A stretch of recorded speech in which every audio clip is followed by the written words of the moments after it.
Good afternoon. It is 3 o'clock. I'm Joseph Bonanno, live from the 104.5 The Zone studios. Today, the Tennessee Titans re-signed defensive back and special teamer Justin Hardy to a one-year deal. The owner meetings continue in West Palm Beach today as several rule changes were approved. Both teams will now be able to possess the ball in overtime during the regular season. Hits on defensive player, face mask, horse collar, tripping, running into, and roughing the kicker can now be reviewed by replay assist. The NFL will utilize Sony's Hawkeye cameras to measure first downs, replacing the on-field chain gang measurements will be used as a secondary method. On kickoffs, touchbacks will now be put at the 35-yard line instead of the 30, and the NFL owners decided to delay the vote of possibly eliminating the tush push from the NFL. Also, number one Tennessee baseball tonight hosts Tennessee Tech at Lindsey Nelson Stadium. First pitch is at 5 p.m. For your foundation repair and whatever it needs, you need to visit USSTN.com. Bringing news at once on your home for the Titans and Balls. This is 104.5 The Zone.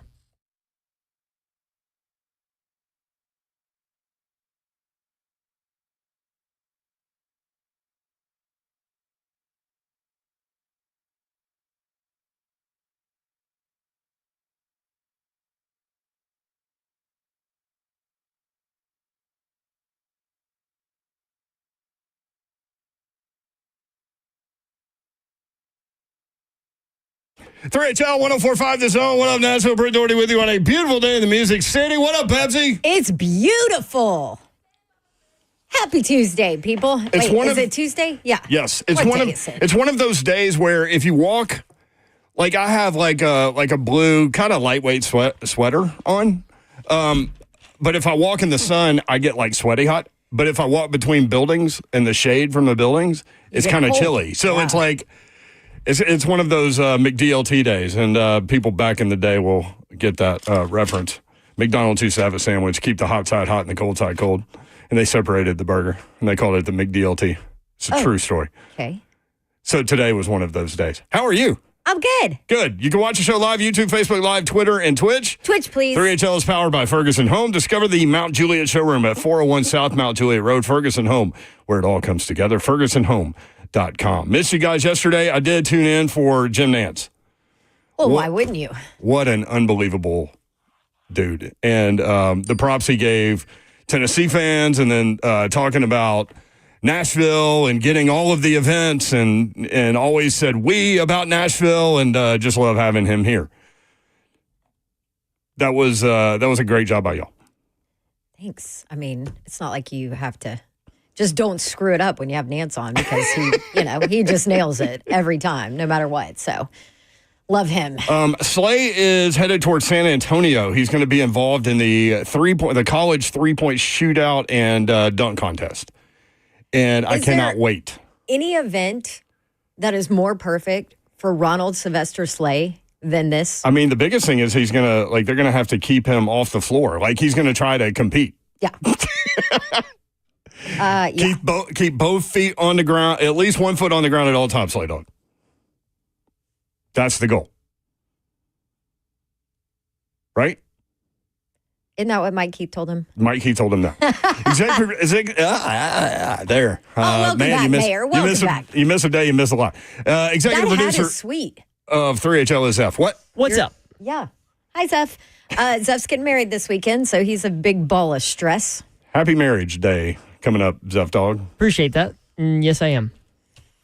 At least you don't have to worry about Tennessee playing in the Final Four. That's right. That's true, but now my attention has turned towards this thing called rain, and I am wishing it away. Oh, really? There is supposed to be severe weather on Sunday, I think. But it's okay. Your reception's inside. It's just the ceremony. Yeah, the ceremony's outside. People can have their umbrellas and suck it up for 15 minutes. I haven't even looked past Wednesday because we're supposed to have it again Wednesday. So, Man, I've been looking at this for the last 2 months. Dude, the storms the other night, though, that went through Fairview. And then, basically that storm went right down Highway 96. Yeah.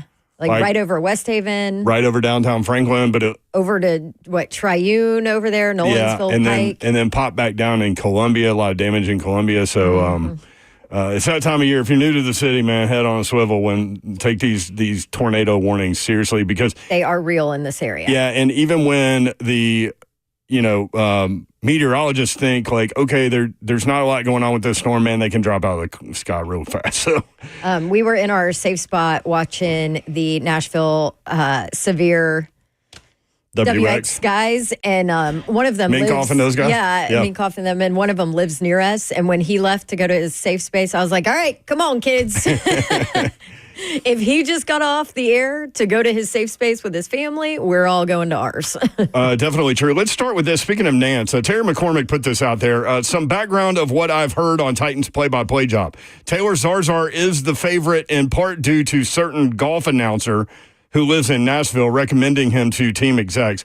Process seemed a bit of a sham. Some veteran SEC, NFL, Major League Baseball voices who applied were never even interviewed. That's Terry McCormick's opinion. Listen, we've heard a lot about all of this that, sometimes you hear things that you're not ready to spew into a microphone, right? But it's funny that what stuck out to me about that. So if Taylor Zarzar, let's just say this: if Taylor Zarzar ends up as the Titans play-by-play guy, no surprise here, right? Right. Okay, we'll say it that way. What sticks out to me is he called Jim Nance a golf announcer. Like, really, the historic career of that guy, and you go golf announcer?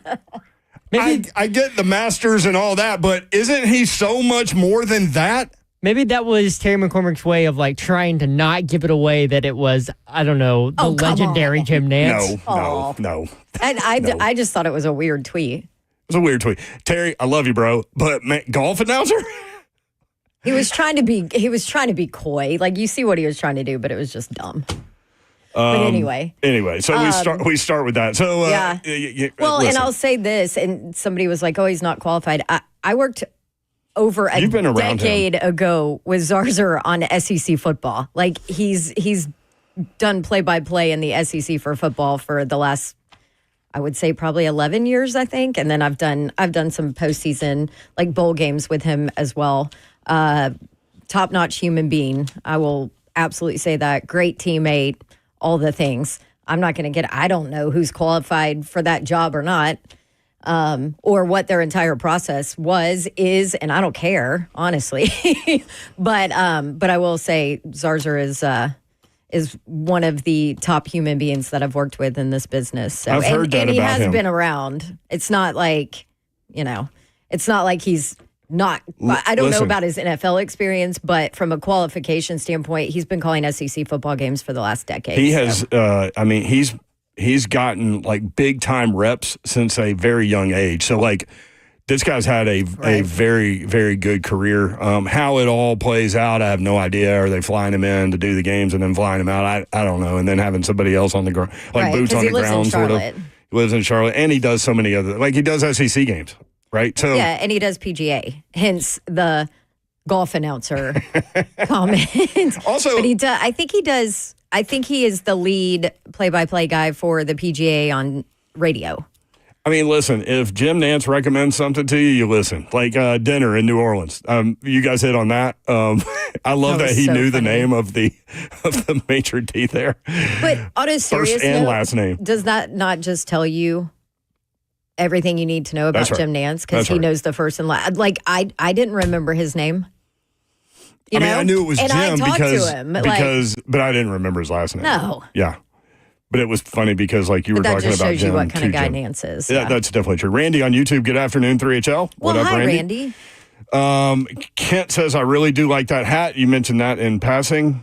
It's got the Tennessee, it's a circle with the Tennessee stars, but it's a gray hat, the tri-star. It's a gray hat with baby blue stars. That matches my sweater. Yes.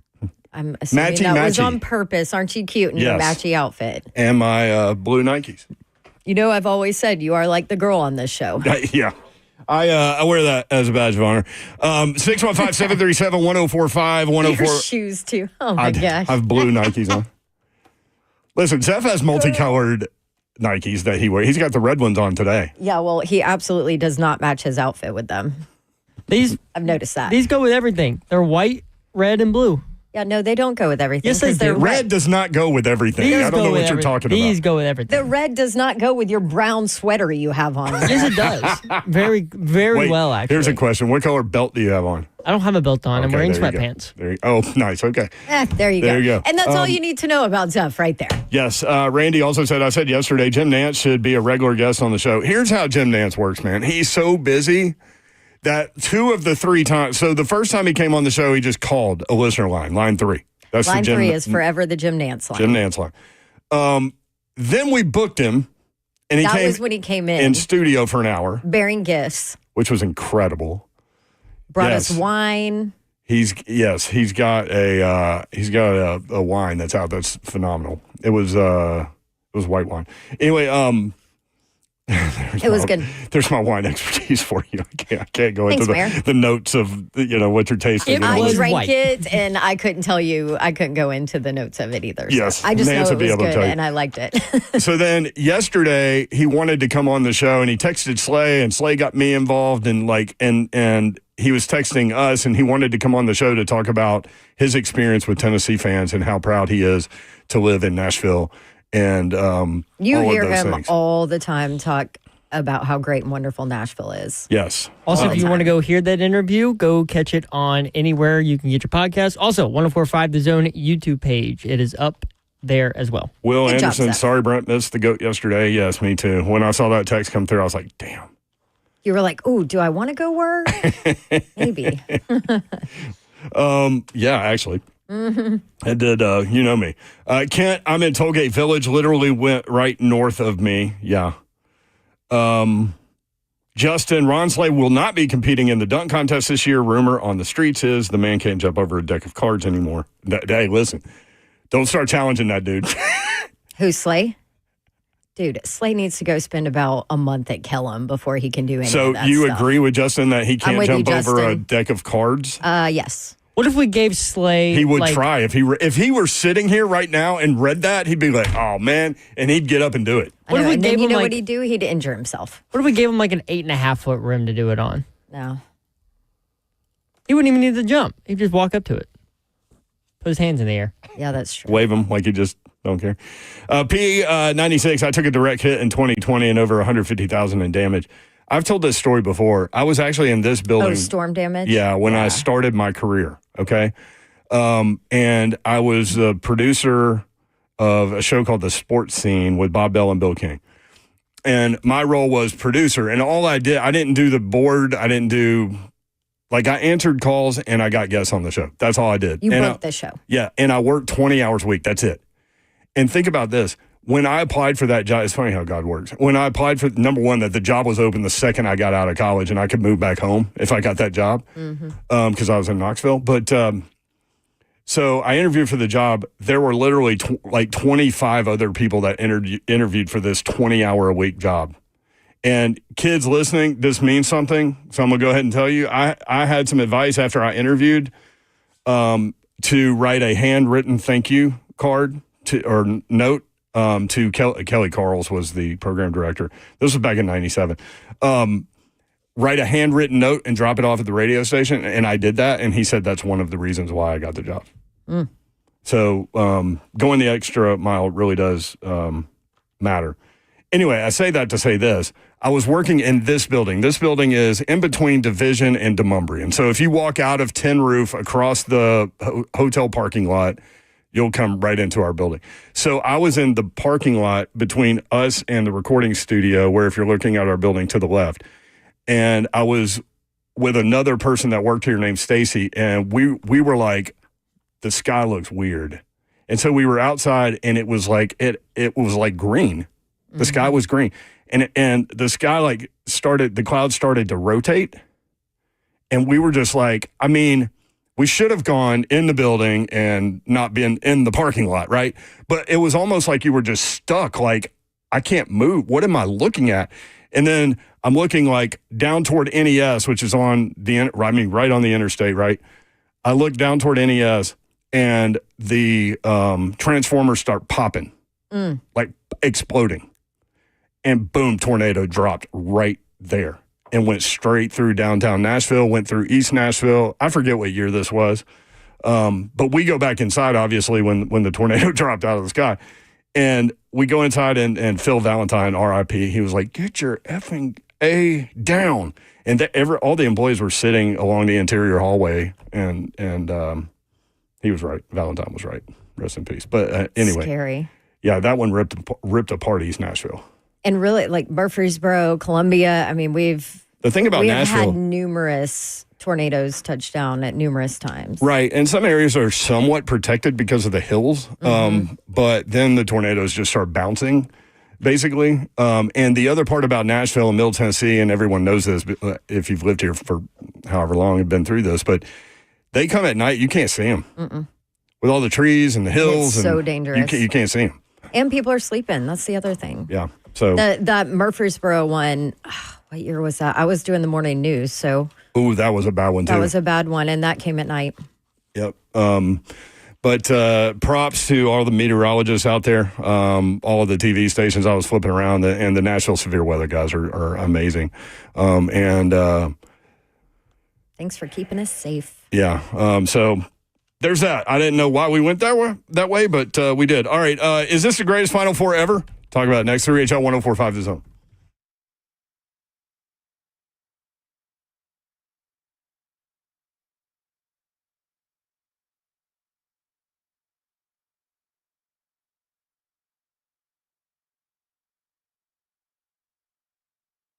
I want to tell you about my friends at Brentwood Jewelry. These are the guys you need to know. Number one, you need a jeweler in your life for all of your gifting responsibilities, or from time to time, if you want to mix in some jewelry, they can help you out. Also, these guys can help you with any of your gifting responsibilities throughout the course of the year. I know you guys probably let these anniversaries, holidays, birthdays, all these things like pop up on you. And it's good to know the Amamale family. You can just pop in. They get to know you and can help you out very quickly. 7012 Church Street in the heart of Brentwood, just off Franklin Road. BrentwoodJewelry.com is the website. Brentwood Jewelry is here to help you pop the question. Let them help you take the stress out of selecting the perfect engagement ring. They can help you find a beautiful ring in your ideal budget. You can browse their incredible selection of one-of-a-kind rings, or talk with their custom design specialist to create a stunning ring as remarkable as your loved one. They have anything you need in terms of jewelry. Hop online and check them out, or simply go in and meet the Amamale family. 7012 Church Street in the heart of Brentwood, just off Franklin Road. Exceptional style, exceptional deals every day for more than 50 years. Visit BrentwoodJewelry.com.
Whether you're a homeowner creating your dream space or a pro managing multiple projects, discover a new way to shop at Ferguson Home, where great ideas become stunning spaces. Ferguson Home is designed for the way you want to shop. Explore the best selection of bath, kitchen, and lighting products online, or experience items firsthand in one of our showrooms. Our experts offer personalized support every step of the way. Bring your vision to Ferguson Home, where it all comes together. Shop top brands like Hinckley or find your local showroom at fergusonhome.com.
HL 1045 The Zone. Brent Doherty, Don Davenport with you. Slay Dog headed to San Antonio. He's never been. I've never been either. I keep hearing about the Riverwalk down there and how cool that is. And the Alamo and all that stuff. I don't think I've been there. I'm trying to remember. Here's what I heard about the Alamo. It's smaller than you think it is. Remember it? Yeah. I don't remember because I haven't been. But that's what I've been told. Like in your head, you have this like view of this big building and you understand the history of it and all this. But people that go tell me that it's smaller than you would think it would be. I don't know what that has to do with anything, but there you go. 615-737-1045. Antonio in Nashville next up and first up today, 3HL. Antonio, what's up? What's up, y'all? How y'all doing? Yo, good, how man. How are you? Hey, man, I'm still standing.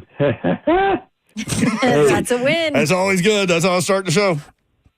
Hey, I heard y'all talking about the, I literally just like rolled out and heard y'all talking about the tornado. I think it was April 16th, 1996, if I get my date correctly. It's 96 or 98. I can't remember, but yeah, somewhere in there.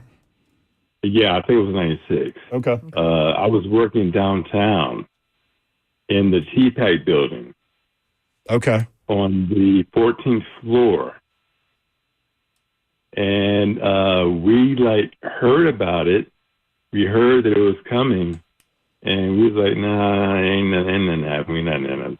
And we worked like next to windows in the TPAC building.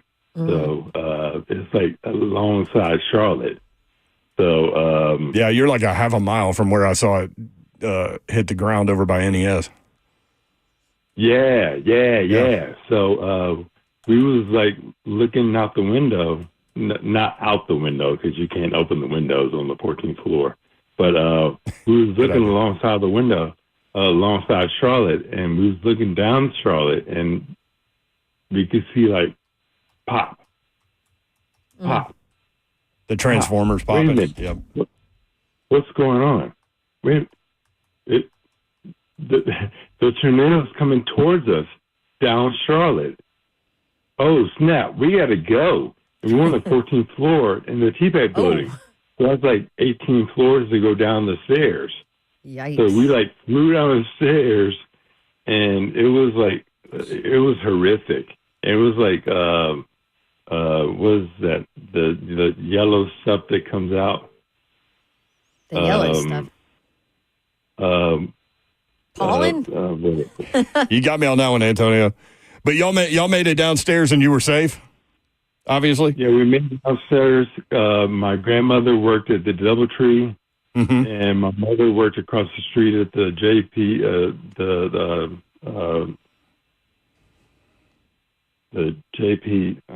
what that was? JP Morgan? The financial building? Yeah, all of that's right. Man, y'all were right near each other. Yeah, it was horrific, man. We survived that, and it passed us. Crazy. And it was crazy. Thank you, Antonio. Appreciate it.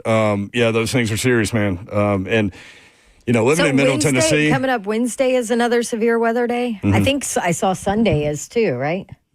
Or maybe not. Maybe that's too far. Definitely Wednesday. Okay. I haven't looked today, and those things change so much. But yesterday they were talking about Wednesday. Yeah. Don't you worry. Mayor will keep you updated. He's our resident weather guru.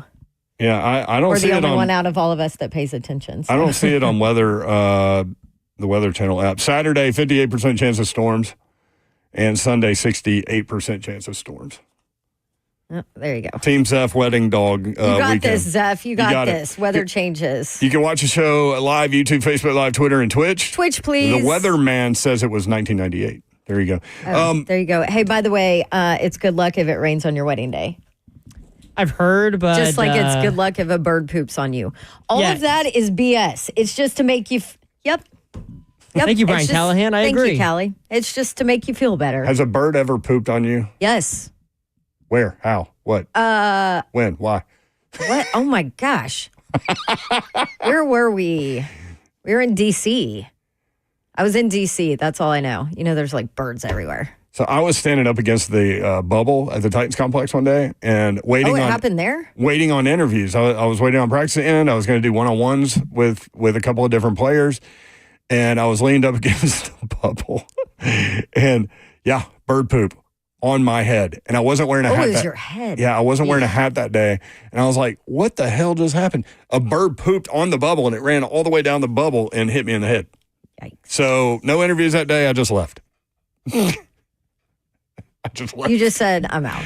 Sorry, Robbie. I know I requested a couple players, but I'm gone. Buck Reising said he had a $50 blueberry donut at the owners' meeting breakfast this morning. I talked with Buck about this. A $50 blueberry donut. Has anyone ever had a food item that costs something like that? As ridiculous of a story as Buck has with a $50 blueberry donut. I was talking about this earlier. Was that real? Yeah. Yeah. I'll show you a picture. Talks among yourselves. I told Bert today that a $50 donut, I better be able to put my head inside the hole if I'm putting $50 on a donut. That is not worth $50. What? That looks like a cupcake. What are you looking at, Dawn? I don't know. What is that? That's $50? It looks like a cupcake. $50. That's so weird. Well, you know what? Buck's weird. He would pay $50 for that. Also, did it have a hole? Did it have a hole in the middle? No, that's not a donut. That's a not donut has a hole in the middle. Yeah. I can't tell. I think the donut part is. I think there's probably a hole in the top of it and the bottom of it, but it's sitting up. It looks like a cupcake. So it's like a muffin. It's got like chocolate sauce dripping from the top of it, and on top of that it's like a custard hat. Basically, it looks like the muffin. It looks like a muffin. And it then does. it's you can tell they put the lighter on it. Where it's They kind of like burn the fluff part of the top of it. Did they put it's gold? fancy Did that they put you don't gold even want to flakes eat. in it? That's stupid. That's the only reason it could be $50. They put gold flakes in the frosting or in the icing or the custard. He whatever's on said top. it was effing incredible. 10 out of 10 would do it again. It was like a damn work of art, he wrote. I guess so. It It's better be for $50. the donut. Have you ever had anything like that? Like I had a drink one time at, they have a drink at Morton's called, I forget what it's called, but it's like some bourbon drink that's like Do they light it on fire? this really expensive thing. And I forget what it's called. I'll look up the menu, but I had to try it. I was like, you know how in Pulp Fiction where he's like, and this is so dated now. He goes, I've got to taste what a $5 milkshake tastes like. Now, this was back in the 90s, right? Like, so it would be like a $30 milkshake now, probably. But that's what I felt like when I had this drink. I've got to taste what a $40 drink tastes like.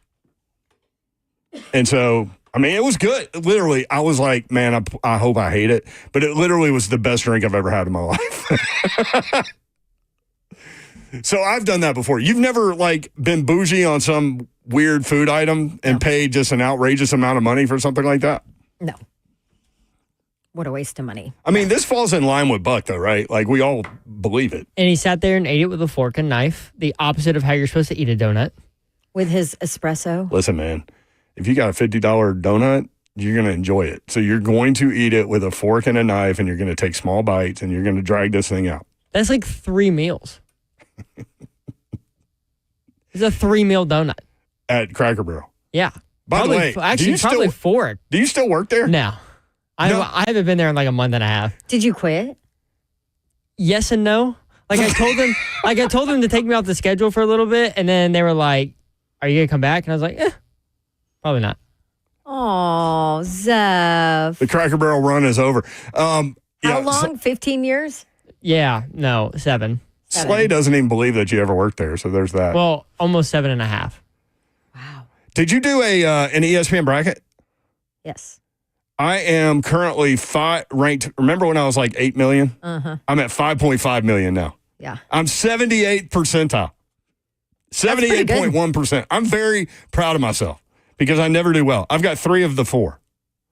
The problem is the team I have winning it all is out. Who did you? Oh, Tennessee. Tennessee. See, that's what happens when you go with your heart. What are you going to do about Auburn and Duke? I'm going to love life because either one of my teams is going to win the whole damn thing. Right, but who are you going to cheer for while you watch the game? Like Auburn.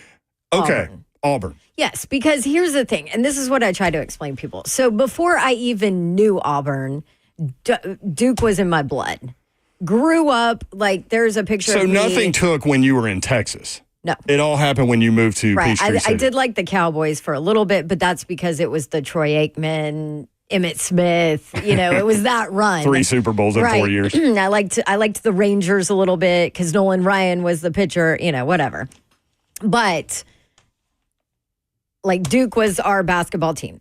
Period. No questions asked. That's how there's a picture of me at 2 years old with Duke gear on, right? Auburn only came about because you went to school there. Right. And I played volleyball there. Yes. But that is my school. Right. That's I wore the name on the front of my chest, got to represent that school, play a sport. Like that is number one. And there are no questions asked. So I will always cheer for Auburn over Duke. Who will your mom cheer for? Her Dukies or her baby's school? Oh, absolutely Duke. Okay. Yeah, and she wouldn't even think twice about it. No. I always love these questions about how she wouldn't even. Especially when you have 2 teams that are very good. She would be happy for me. Right.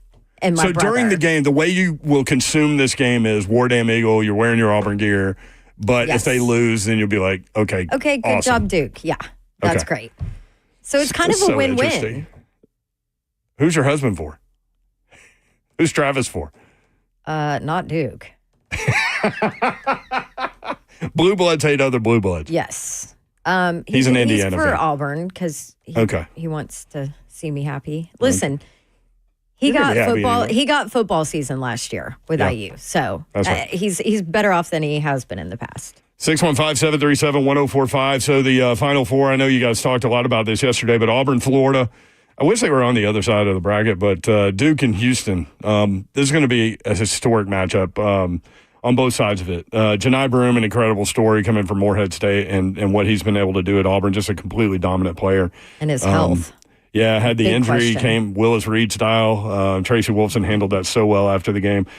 Florida with that depth in the front court, and these two teams have played, and Florida won at Auburn. And so a little get-back chance here for Auburn on the big Final Four stage. Duke with the probably the player of the year, Cooper Flagg, who should be a high school senior right now. Although Jim Nance told us he voted for Broome. He did.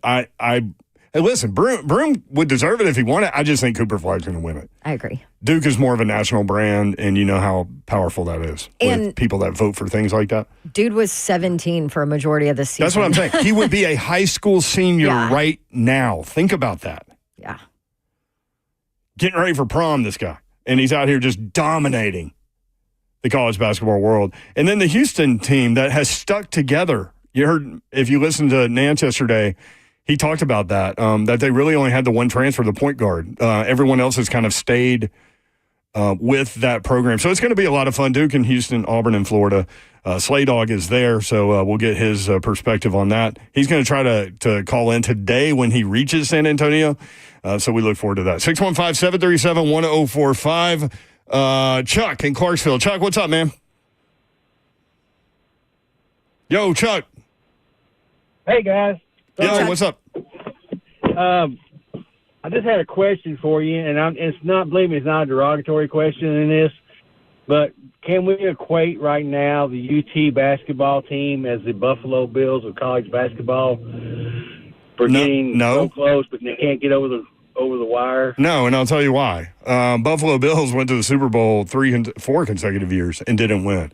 That would be like if Tennessee went to the national championship game every year and didn't win, yes. But, I mean, it's hard to get to a Final Four. He's saying, like, I mean, I get where he's going, but, I mean, the Buffalo Bills, like, it was 4 years in a row, right? It wasn't 3. I think it was 4 because Ice Cube wrote his song, and one of his lyrics was, I won't choke like the Buffalo Bills.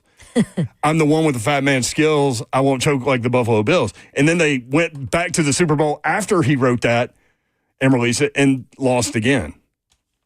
That I think is the Bills thing is unprecedented, man. I get to your point, Babs. I get what he's saying. Yeah. I thought you were very aggressive in disagreeing with him. I was. I mean, Brent said, don't you ever put that on Tennessee again. I thought it was a little bit of a weird reaction. I'm not going to lie. Well, the Bills have been to 4 Super Bowls. That run was 4 Super Bowls in a row. Tennessee's been to the Elite 8 3 times in the history of the program. Okay. That okay? Yes. That makes sense.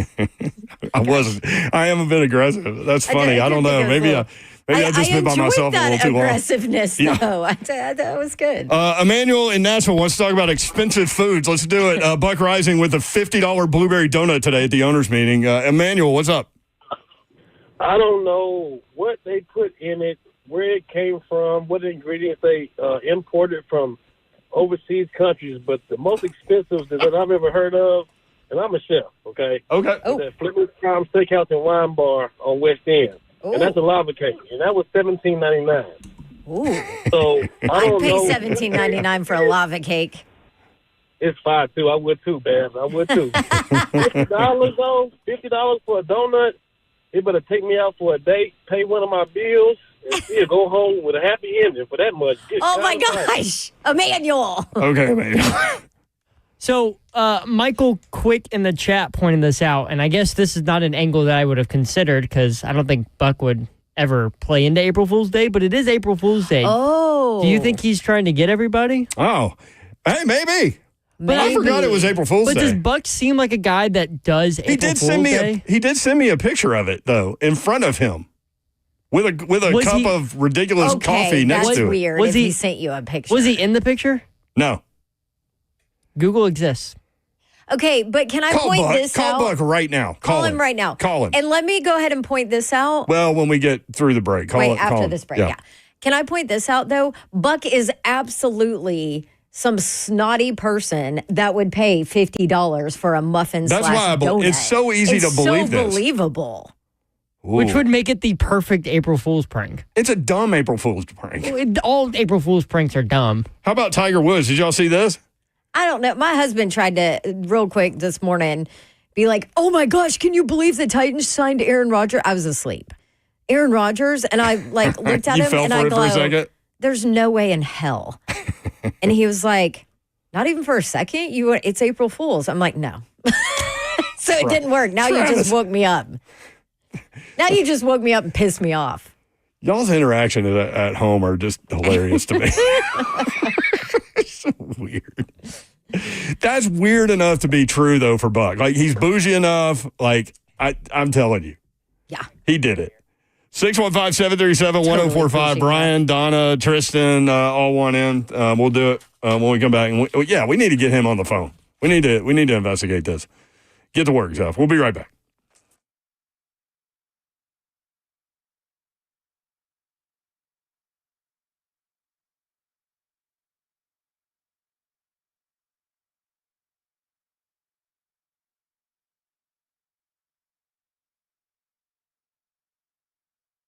I know what I want and only buy what I need to keep me connected. It's not a $50 donut. It's Xfinity Internet. Get the speed that you need at a great price. Get up to 5 times faster upload speeds for smoother connections on the Internet and the largest gig speed network.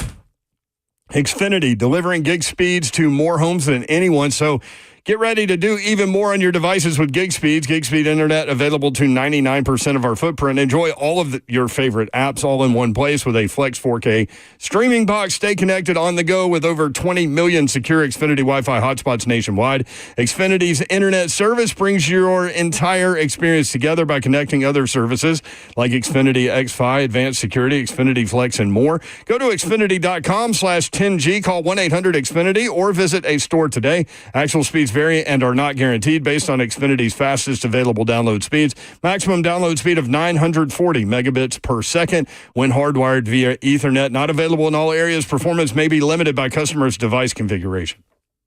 What's happening, y'all? This is an important message from my good friends over at Bart Durham Injury Law. So you're getting these accidents and, you're sitting at home and you're getting bills. They're starting to pile up. You're thinking to yourself, man, what am I going to do? How am I going to do it? How do I attack this? Well, I got something for you. Bart Durham Injury Law, that's where Blair and the family step in. His team will go out and fight for you. That's what they do. That's what they've been doing. Why would they stop now? You just need to know this number, 615-242-9000. So while all of this is happening, and if someone calls you while you're sitting there, while these bills are stacking up, they call you after wreck, they're breaking the law. I bet you didn't know that. That's right. They are lawyers. There are lawyers out there breaking the law. Blair and the team at Bart Durham Injury Law, they don't play those type of games. When you make the call, they answer. They're local, trusted, and ready to fight. No gimmicks, just a team that's on your side from the start. So if you or someone you love is ever in a wreck, remember Blair's number, 615-242-9000. That's 615-242-9000. Local, trusted, ready to fight for you.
3HL 1045, The Zone. Zeph is trying to get in touch with Buck. Buck Reising said he had a $50 blueberry donut at the owners' meeting breakfast this morning.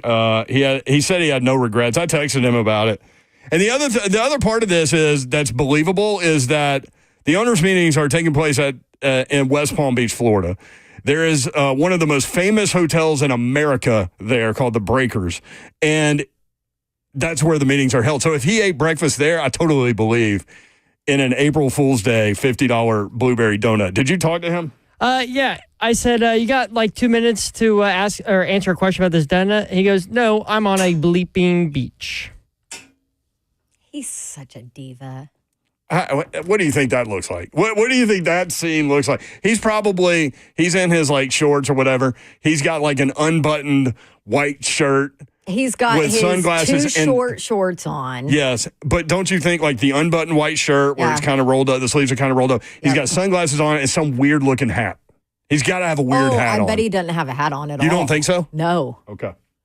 And he has some fancy drink and he paid like $100 for 30 minutes to have the like cover and, little whatever curtains around his little layout. Do you think that Buck Reising got a beachfront massage at some point on this trip? Ooh, probably. Like where he can hear the ocean and see it while he's getting his massage. I'll tell you, man, you can spend some money at the Breakers. I mean, Karen in our chat said $3,000 a night at Breakers. What? They have a hotel within the hotel there. It's called the Flagler, I think, and it's butler service. I mean, this place, like presidents have stayed there. It's over 100 years old, this place. Stupid money. If I'm paying $3,000 a night, I better be in a bungalow over crystal clear water with 18 butlers. Remember when we had Jim White on last week? And by the way, Jim's going to try to call. He's flying here and is supposed to land around 5:15. And so he's going to check in. But we asked if he was going to stay at the Breakers, and he just laughed. So is Buck Reising on a beach calling us right now? Buck, is that you? Yeah. What do you want? I want you to set the scene. I want to know what this looks like. Like if Dawn what and I are you wearing? Yeah, stumbled on you, what would we see right now? Shorts that are entirely too short. I nailed it. That's exactly what I said, Buck. Do you have like an unbuttoned white long sleeve shirt with the sleeves rolled up a little bit? No sleeves on the beach. What do you mean? I'm trying to guess you, man. Not hat normal. No hat. No hat. Nailed it. It's beautiful out here. It's just we've had the beach to ourselves for most of the afternoon. Grace is here with me with a collection of those terrible seltzers that I refuse to drink. I can't stand any of those. What? High noons are good. High noons, no. Yeah, they are. They're vodka-based. I can't stand any of that. They make tequila ones now, so they're trying to appeal to me, which I appreciate. But beyond that, it's a lovely day. Did you rent like lawn chairs with the curtains covering you and all that? Yes, in fact, they came with the room. See? I mean, for $3,000, it better come with something. All of this, right? Babsy nailed it. That's a $3,000 minimum, bud. That's a $3,000 minimum. Wow. Oh, I know. I was telling you, there is a hotel within the hotel called the Flagler, and that's where the butler service is. Is that where you are? That's where they tried to put me this week. Oh, I love you, Buck. So people, I went back and forth with you on this $50 blueberry donut that you had, and people are like, "Remember, this is April Fool's Day. There's no way it happened." And I'm like, think about who you're talking about. I sent you a picture. You sent me a picture. So Zeph is totally questionable, by the way. It looked like a muffin anyway. But Zeph said, and it was a good point. He said, "Was Buck in that picture?" I said, "No." Well, I suppose the person taking the picture would, I guess I could selfie with the donut, but I did not think that was entirely necessary and probably frowned upon.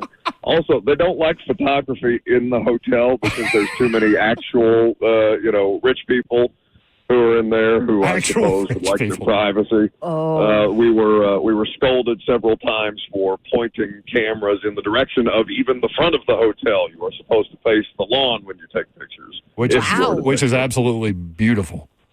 That's it's crazy. the best. Did you go down to Mar-a-Lago or whatever? Is that the name of that thing? The Trump place? Oh, it's Mar-a-Lago. Right down the street. No, I did not get extended the invitation by Uncle Donnie. But I assume well, it's just right down the street. You can Uber up in there, man. No, act like you've been there.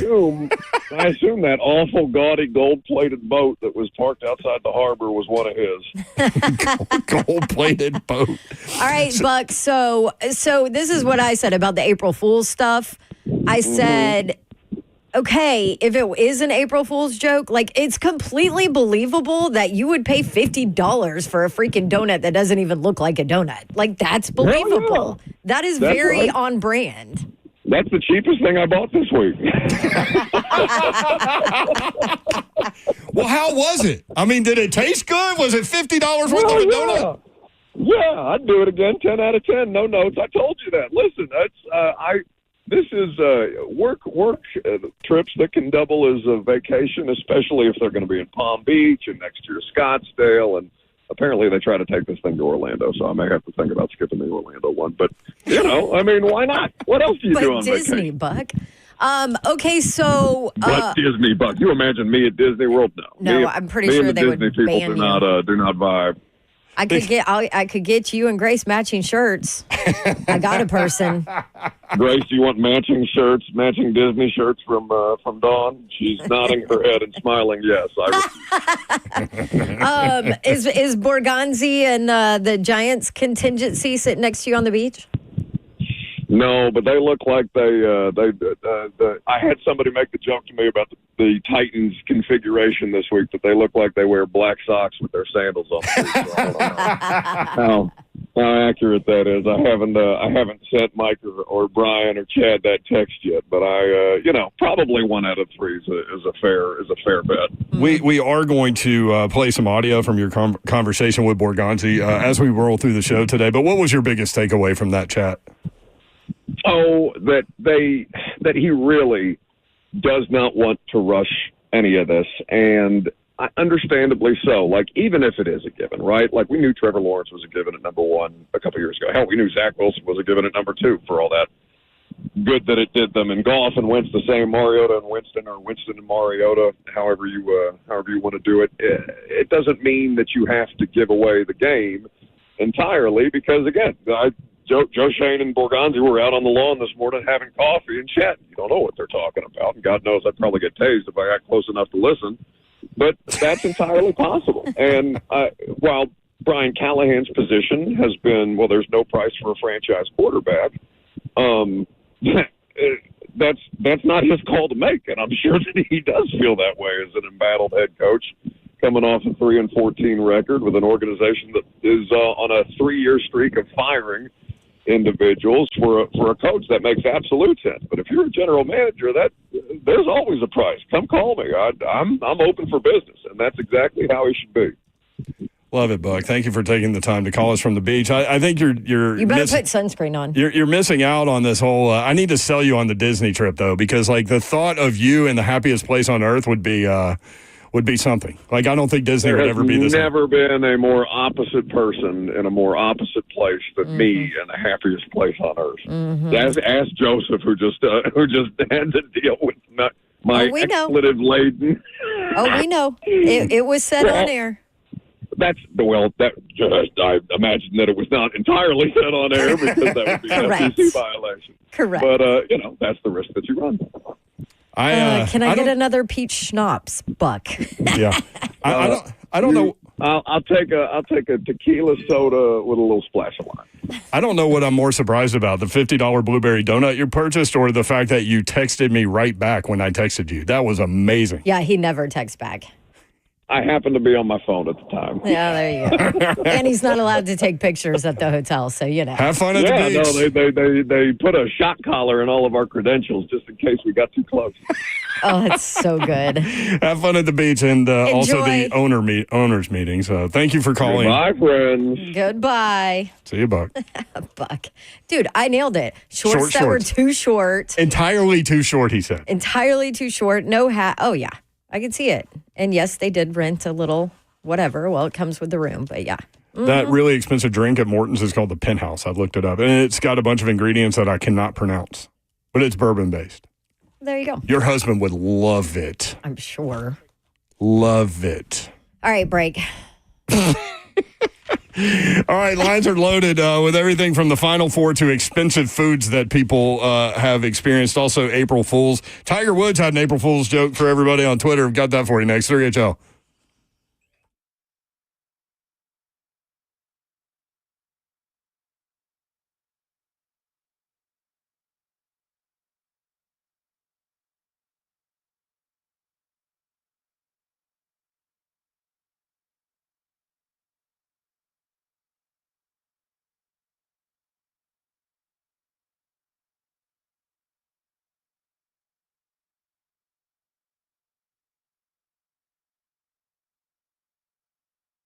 Do you need new windows in your home? Do you need new doors in your home? Do you want a family-oriented, family-first kind of company? Do you want a company that's been around for 100 years? Well, all of the answers to that. Pella Windows and Doors of Nashville, founded in 1925.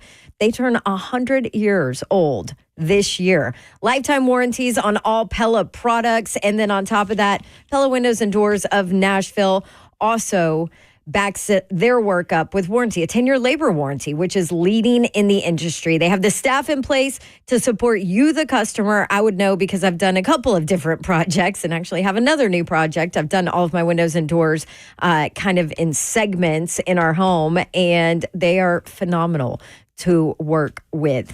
Everything manufactured right here in the U.S., so you don't have to worry about that. And they have a Dawn deal for you. 50% off qualified installations and no money down, no interest, no payments for 12 months. Let Pella Windows and Doors of Nashville take care of you. Find out how affordable replacement windows are from Pella. Schedule a free consultation. Check out the Dawn deal, PellaNashville.com.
Good afternoon. It's 4:03. I'm Joseph Bonanno, live from the 104.5 The Zone Studios. Today, the Tennessee Titans re-signed defensive back and special teamer Justin Hardy to a one-year deal. From the owners' meeting, several rule changes that were approved. Now, both teams will possess the ball in overtime during the regular season. Hits on defensive player, face mask, horse collar, tripping, running into, and roughing the kicker can now be reviewed by replay assist. The NFL is set to utilize Sony's Hawkeye cameras to measure first downs, replacing the on-field chain gang measurements, which will now be used as a secondary method. On kickoffs, touchbacks will be put back at the 35-yard line instead of the 30.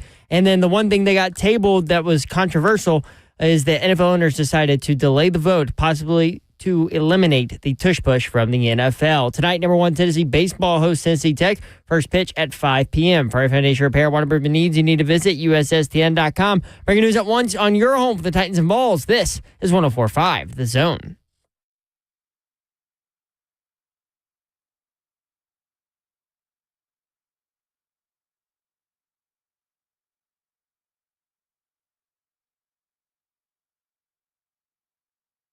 HL 104.5 The Zone. Britt Doherty with you on a beautiful day in the Music City. Hope you're having a great Tuesday. Don Davenport is here, y'all.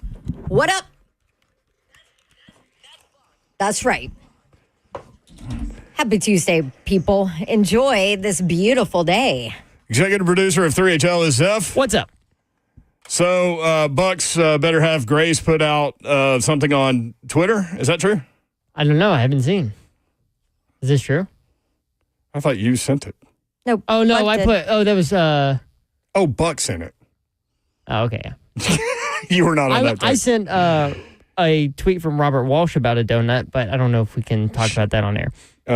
Goofy Grace 123 is her on X, and she put a picture of Buck. Oh my gosh. His short, he looks like he has boxers on. What is he doing? Not even boxers. These are the tiniest shorts I've ever seen. And it's like a muscle shirt. Oh my gosh. This is hilarious. And there are high noons right next to him. Does he even have shorts on? There are multiple high noons. Gosh. Why is he wearing all black on a beach? Yeah, he's got a black tank top on, black really short shorts. He does have a water. That's good. But it's Dasani, so it's not like great. I know nothing about. Oh, really? I know nothing about which water is best. Like Slay gets involved in that stuff, but Dasani is the lowest tier of water you can get, which is surprising for Buck. Is Dasani the one they say is Detroit tap water? Yes, maybe I could see it. Maybe you say yes without knowing. I love it. This picture of Buck is outstanding. Yeah, multiple high noons, a bottle of water, on the phone with us. Outstanding. How are those shorts so short? I can't. Again, I can't. He said he had a $50 blueberry donut at the owners' meeting. Breakfast this morning, he said he had no regrets. 10 out of 10 is what he told me, because I texted him this morning, like, is this real? And it's April Fool's Day. So he said 100% it's real. He would do it again. And he said it's the cheapest thing that he has bought since he's been in West Palm Beach. West Palm Beach and Palm Beach, different places. Let me just... Oh, really? Yeah. West Palm is... Ritzy? Oh. It's like Rodeo Drive, basically. Okay. And Beverly Hills. Like, you have Beverly Hills, and then you have Rodeo Drive. Like, it's... Yeah, that's true. It's crazy. 615-737-1045. Brent in Spring Hill. Brent, what's up? Hey, well, I was just calling to mention a famous Sports Illustrated April Fool's, and I will talk about that. But I have been to, about 15 years ago, to the Breakers. Mm-hmm. My wife and I pulled up in a brand-new E-Class Mercedes, and I felt incredibly poor because they had Rolls-Royces and Ferraris parked out front. And Bentleys, yeah. Yeah, and all that stuff, exactly. And they ushered us to, I think, where the Riff Raff went to eat. There's a little beachfront bar, beach view bar. And but Donald Sutherland rolled up in there in a suit and Crocs. Really? With Crocs? That's an interesting choice. Yeah, well, Donald Sutherland probably an interesting dude. Yeah, that's what I thought. But anyway, the best April Fool's ever in my life was at 15. I think I was 15, and my dad took Sports Illustrated, ordered it, and they sent I don't know if you know this, but it was the one about the Buddhist pitcher, and it was on the cover. And he was barefooted, but he would wear one hiking boot and threw 110 miles an hour. I don't remember that one. I do remember another Sports Illustrated story, but I can't place it. But yeah, they've done those things over time. Thank you, Brent. Appreciate it. April Fool's joke today. Tiger Woods said on Twitter that he has recovered from his Achilles injury and will play the Masters. Wow, that was fast. I mean, nobody believed that one, right? Like, it's got to be somewhat... Did he come back and say April Fool's? Yes, but... Like, that's not even fun to, joke about, Tiger. This is what he wrote. I can't believe I'm saying this, but a few weeks after rupturing my left Achilles, sleeping in a hyperbaric chamber, plus the explosive lifts, my doctors and trainers have had me ready to play the Masters next week. I can't wait. See y'all on the course. He must have been on the Aaron Rodgers recovery plan. Right. No, he's coming up with a dumbass April Fool's joke that no one's going to believe. Like, it's got to be somewhat believable. I mean, nobody's coming back from an Achilles in 3 weeks. Also, why even joke about April Fool's? I'm sorry, April Fool's is dumb. It's dumb. And that is so dumb. My birthday is tomorrow. My mom has always said that she went into labor on April 1st, and that was her April Fool's joke. Because it spilled over in April 2nd, which is not true because I was born at 5 in the afternoon. So I'm calling BS on my mom on that one. She's always said it, but I've always called BS on it. She wasn't in labor like you for 35 hours. Blech.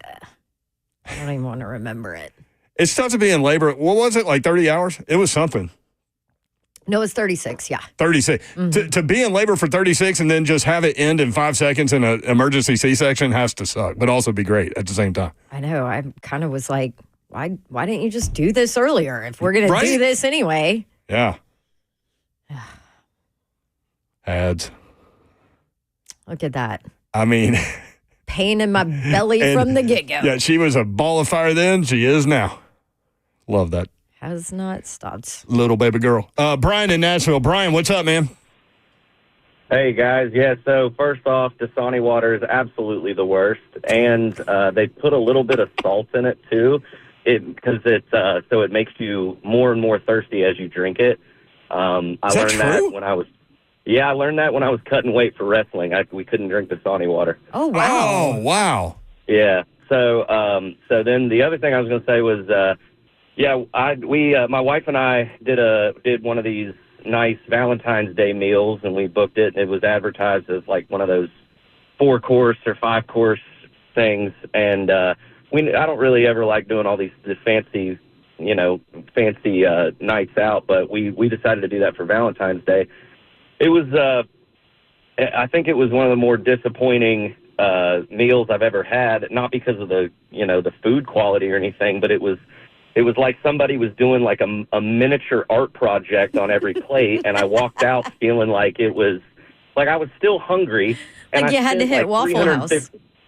You're right. Yeah. I spent $350 on this meal, and it's not like we drank the bill real high. I had one drink. My wife had 2 glasses of wine. So it was just one of those man, you spend that much money, at least Buck got to be happy with it at the end. You know what I mean? Yeah, that's it. Hey, that's fair. Thank you, Brian. Appreciate it. 615-737-1045. That's a great point. Why is it the more expensive food, the less you get? Well, that's a great question. You're right, though. Gourmet. These, world-class European chefs and stuff. Infiltrating our American way of trying to eat through the entire country. 615-737-1045. Donna in Dallas. Donna, what's up? Yeah. First of all, I can't unsee that description of Buck, so I'm pretty much blind thinking about him in those micro We're going to shorts. retweet it from 3HL. They are micro. It's really creeping me out. But we were in Nashville about 10 years ago. I wanted to try a new steakhouse, and my husband orders a shot of scotch. And it wasn't Macallan 25 or anything like that. He's a Scotch drinker. And we got the bill, and it's $105. And we were like, dang, that was a lot for a Scotch drink. And we told them, boy, that's a lot. And they were like, no, that's the going rate.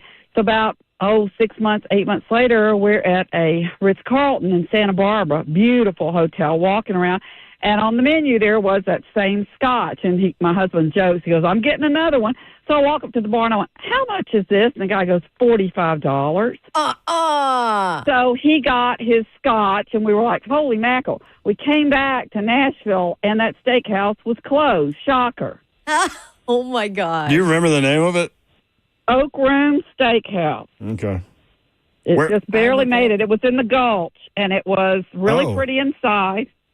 Okay. And had a lot of glass and a lot of oak, of course. But the girls, of course, were in like black Band-Aid dresses, so the guys were like, hey, this is our spot. We're going to be here a lot. And it was just really, very overpriced. But, yeah, we went to the nicest Ritz-Carlton in Santa Barbara. It was gorgeous there. And it was $45 instead of $105. But I don't even think they lasted a year. Yeah. Yeah, no kidding. So, oh, my God. We're just not as bougie as Buck. That's all there is to it. Well, I mean, That's true.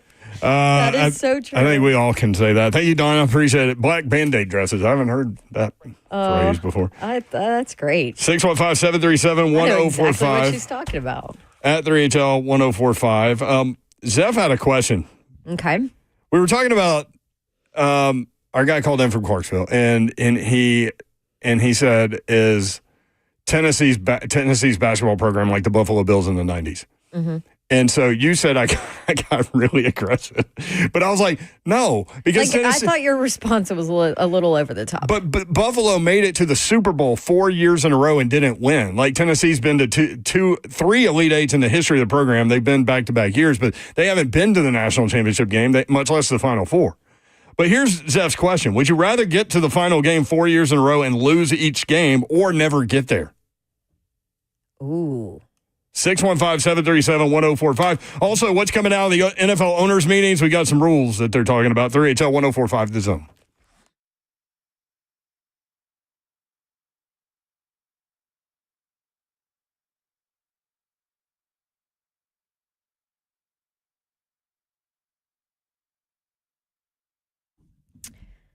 If you're a homeowner and you are looking to make your dream space, bath, kitchen, living room, lighting, whatever, doesn't matter. Look no further than Ferguson Home. Ferguson Home has the best selection of bath, kitchen, and lighting for any of your home projects. And maybe you're like me and you have no idea where to start, how to get to a beautiful finished project. You have, all your Pinterest pictures and whatever else, but you don't know what you're doing. Let Ferguson Home help you. Book an appointment at your local showroom. Get firsthand knowledge, personalized experts that can help you every single step of the way. For contractors, interior designers, multiple project managers, you can discover a new way to shop at Ferguson Home. Stop into their showrooms, see and feel what you're looking for before the actual installation. And I mentioned those showrooms. There are 5 different ones. One in Bowling Green, Clarksville, Murfreesboro, Nashville, and then, of course, the big one, 401 South Mount Juliet Road in Mount Juliet. Go check out Ferguson Home. Bring your vision to Ferguson Home, where it all comes together. That's FergusonHome.com.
All right, y'all. Listen up. I'm telling you right now, PAI Medical is where you want to go. RegrowHair.com. Slid over there today and got my little 45-minute treatment, the laser or PRP treatments. You can do either one for men or women.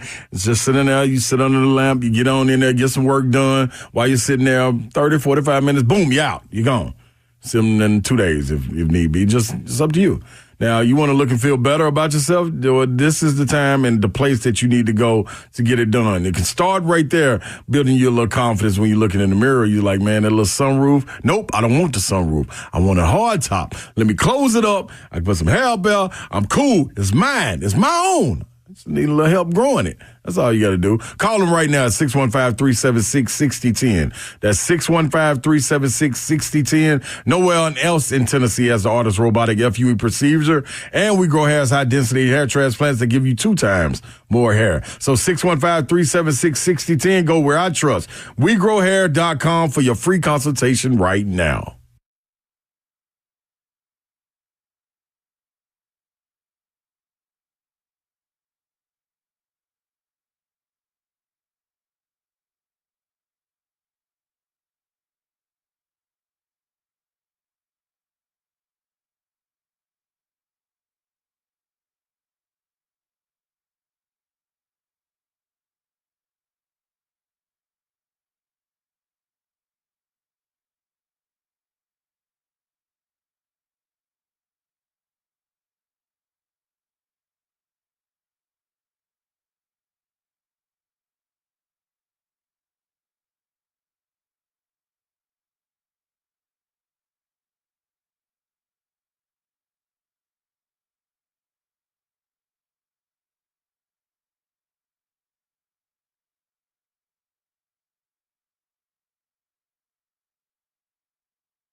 HL 104.5 The Zone. 3HL is powered by Ferguson Home. Discover the Mount Juliet showroom at 401 South Mount Juliet Road. Ferguson Home, where it all comes together.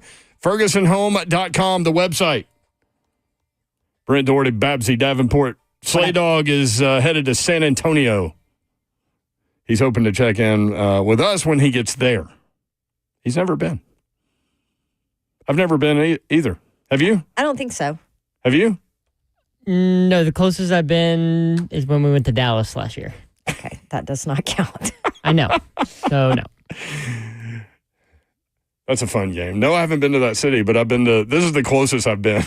Well, I had a layover in Houston when we went to Mexico last summer, so does that count? No. It's like 3 hours away. That's closer than Dallas, isn't it? I think Dallas is closer. I don't know. I used to live in Texas. You would think that my Texas geography would be on point, but it's not. I looked up yesterday because I think Don and Slay asked the question. It's 198 miles. Houston is 198 miles away from San Antonio. Why did you look that up? Because they were talking about the crowd. Oh. In San Antonio. Yeah. Oh, because it's so For the Final Four. It's so close, yeah. 615-737-1045. NFL owners meetings going on. If you heard Buck Reising call into the show, he talked a little bit about that. We've got some audio that we'll play for you in just a little bit where Buck Reising talked with Borgonzi. The image that he put out there that said people think the Titans folks are kind of the kind of people that would wear black socks and their sandals on the beach. I could totally see it. I could too. 615-737-1045. Now listen, that's not a bad thing. Yes, it is. Are you kidding me? Mm-hmm. Black socks with anything other than I know. Like black dress-up clothes. Yeah. NFL owners meetings going on in West Palm Beach. There were only 16 teams that were in favor of banning the tush push. Does that surprise you? They need 24, so they were eight short. So they're tabling this discussion. So we're going to get the tush push again. That does surprise me. Surprises me too. I thought there would be more than 16. There are only a few teams that do it. So I would think that like anybody that's been exposed to it, like in a bad way, would be like, no. Right. Done. So I saw a quote from Unless they're all trying to start doing it. So I saw a quote from Nick Sirianni that was like, well, we've got me, that's a vote. And then he's got like 3 or 4 coaches off his coaching tree that are out there now that are on the competition committee that are probably going to vote in favor of the Eagles. Because really, this is a league versus Eagles thing, I feel like. Not a league versus the tush push thing. Mm-hmm. And so I think it kind of reminds me of like an election type thing. Like, hey, I've got a couple people in my pocket because they were, I got them jobs elsewhere. That's what it feels like. So Sirianni's got some coaching tree disciples in his pocket on this vote. I actually thought it had to be every majority, every single team in order to change it, but I guess not. Doesn't matter. What's funny is the Bills were against it, and they use it. Yeah, they have a quarterback that can use it pretty well. Yeah. See, I saw when it came out that the Packers were the one that proposed the ban. There was this video of Jordan Love trying to do the tush push going around where he starts to get pushed and then he slips and he falls. And everybody's like, oh, well, yeah, that's why you want to ban it. It's because your quarterback can't run it. I mean, the Bills came in here, remember, and lost a game where he tried to sneak in from the one. Jeffrey Simmons snuck in and stood him up. And everybody said he slipped. Well, all the national media said, oh, Josh Allen slipped. No, he didn't. Well, I mean, even if he did, it's still a hell of a play by Jeffrey Simmons. You know what I mean? Yeah. So that's one thing. The owners passed a rule change that will allow both teams to possess the ball during the regular season in overtime. Thank you. The overtime will remain at 10 minutes. And we're hoping to get Jim White on. Why wouldn't you have overtime rules just exactly. Whatever they are, be the same. In the postseason, yeah. Yes. That's, yeah.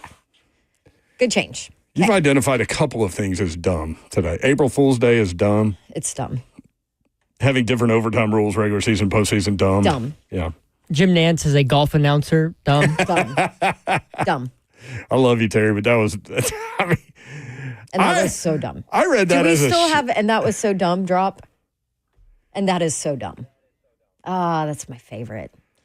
That guy Do you have that entire call? I don't know what that's from.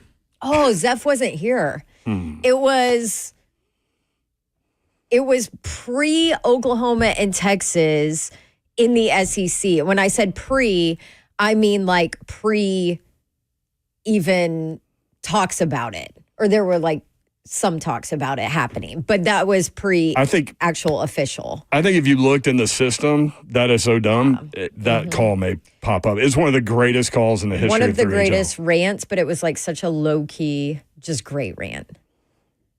Something like, I had an ex-girlfriend from Oklahoma, and that is so dumb. Like, it was just... It was on and on. It's a classic. It is a classic. Yeah. My man could have delivered... Whatever happened to 3HL for life? That's the account that has all the great classic sound bites from 3HL. He kind of dove off when Clay Travis left, but he's still out there. Like, he loves the Braves and the Vols. Like, he tweeted, and we never identified who that was. Is it definitely a he? We don't even know if it's a he or she. That's a good point. That's a good point. Any other names it'd be under? Because that is so dumb. Not in the system. Okay. Oh, me. Well, Zeph, you got to find it. Every once in a while, I text JT random questions like this, and he hasn't worked here in years. Yeah. He was a part of that. Then the high school play-by-play call was another incredible phone call, or incredible rant that we found on the internet, actually. Is that the We Got Screwed? Nuts and bolts. We got screwed. Yep. Where these guys are calling a high school game, and it sounds like Massachusetts or something. And then, like, they get hosed on a call, and one of the announcers, like, you can hear him set his mic down and his headphones and go outside of the press box to yell at the officials. I mean, it's phenomenal. And he ends with nuts and bolts, we got screwed, which is like things that 10-year-olds would say in the 80s. Hey, so speaking of overly emotional radio people, Bertelkamp, done. Kessling, done. Yeah, I texted Bob over the weekend. That was the wrap. That was tough, man. I was really hoping that they would get to end on a national title like John Ward did. But, and the picture of them walking off the court, like, together from behind got a little dusty for me. Bob's such a great dude, man. And I don't know Bert that well, but I've known Bob forever, since I was in school. So when he was doing TV at the NBC affiliate. So Mike Keith's doing football and basketball. Yeah. Yeah. Yep. You found it? So this says from 7/22/21. I think Hunk was here. John hates Texas and OU. That's him. This is it. That's him. That's Can John. we please play this? This is such a random show John. today. I'm sorry, but I'm not sorry. This is kind of how we are sometimes. Okay, and let's set the table that this was the talks before Texas and Oklahoma joining the SEC became official. Yes, and when you make a ridiculous phone call, we will save it, and we will play it again, just like this one. This is John. This is great. Where you get your podcasts, rate, review, subscribe, find the 3HL podcast, where you get your podcasts. John, next up at 615-737-1045. Hey, John, what's up? Yeah, this is so dumb. Oklahoma and Texas to the SEC is so dumb. They do not belong here, and I could probably give you 50 reasons in about 30 seconds. Texas is the worst. Their color is brown and not orange. Their cow is dumb. My second worst ex-girlfriend ever is from Texas. Their cheerleaders have ugly outfits. They don't know what trees are. If they come to Tennessee, we'll have to introduce them to things like oak and maple and walnut, and it is terrible. And Jerry Jones will probably try to take over the SEC, and that is dumb. And there's only one UT in this world, and it's not that UT, and that is really dumb. And they fly all of their senators on airplanes to get the vice president sick, and so they're going to get us sick, and that is really dumb. And I will tell you, Oklahoma is just as dumb. Oklahoma has my worst ever ex-girlfriend. I got pulled over in Oklahoma for following a Winnebago too closely. That is so dumb. We'll have to get like tornado insurance on everything because of all of the tornadoes. Oklahoma and Texas belong somewhere far west from here and not in God's conference. That is so dumb. Rack 'em. Now, Zeph, you've never heard that. That was my favorite how was call. that? I loved how after every point, that is so dumb. Oh, my gosh. After every point, that was phenomenal. And John that is Hates, if dumb. you're listening out there today, I don't know if anyone... To the best of our knowledge, John has never called the show again. And you said that was 2021? 2021. I was still in college. He's never called back. We had one caller that sounded so much like him that I brought that old clip back because I was like, I think that's John. I think that's our guy. I remember that. And yeah. that was kind of similar to when everyone thought that Randy Moss called the show. Yes. Bitching about Jeff Fisher. Well, and it went. People in the building for the Titans thought that, right? Yeah, the story goes that none of those people are still there. So that so Randy you can Moss. Tell it. Go ahead. Randy Moss got called into the carpet asking if he called 3HL, and apparently, Moss was like, "What?" But that one, can you find that one? Randy Moss. And I forget who. The guy that Clay called, Travis was still there. Yes, the guy that called in. Oh, and Clay went nuts with it. Shocker. The guy, the guy that called in with a different name than Randy Moss. But I forget what the name that he used when he called in was. So that one might be hard to find. But when that happened, it went it was on ESPN. It was on the NFL Network. They were playing the call on those platforms. Yeah. And those guys were like, man, it sounds like him. Because it is hard to emulate Randy Moss.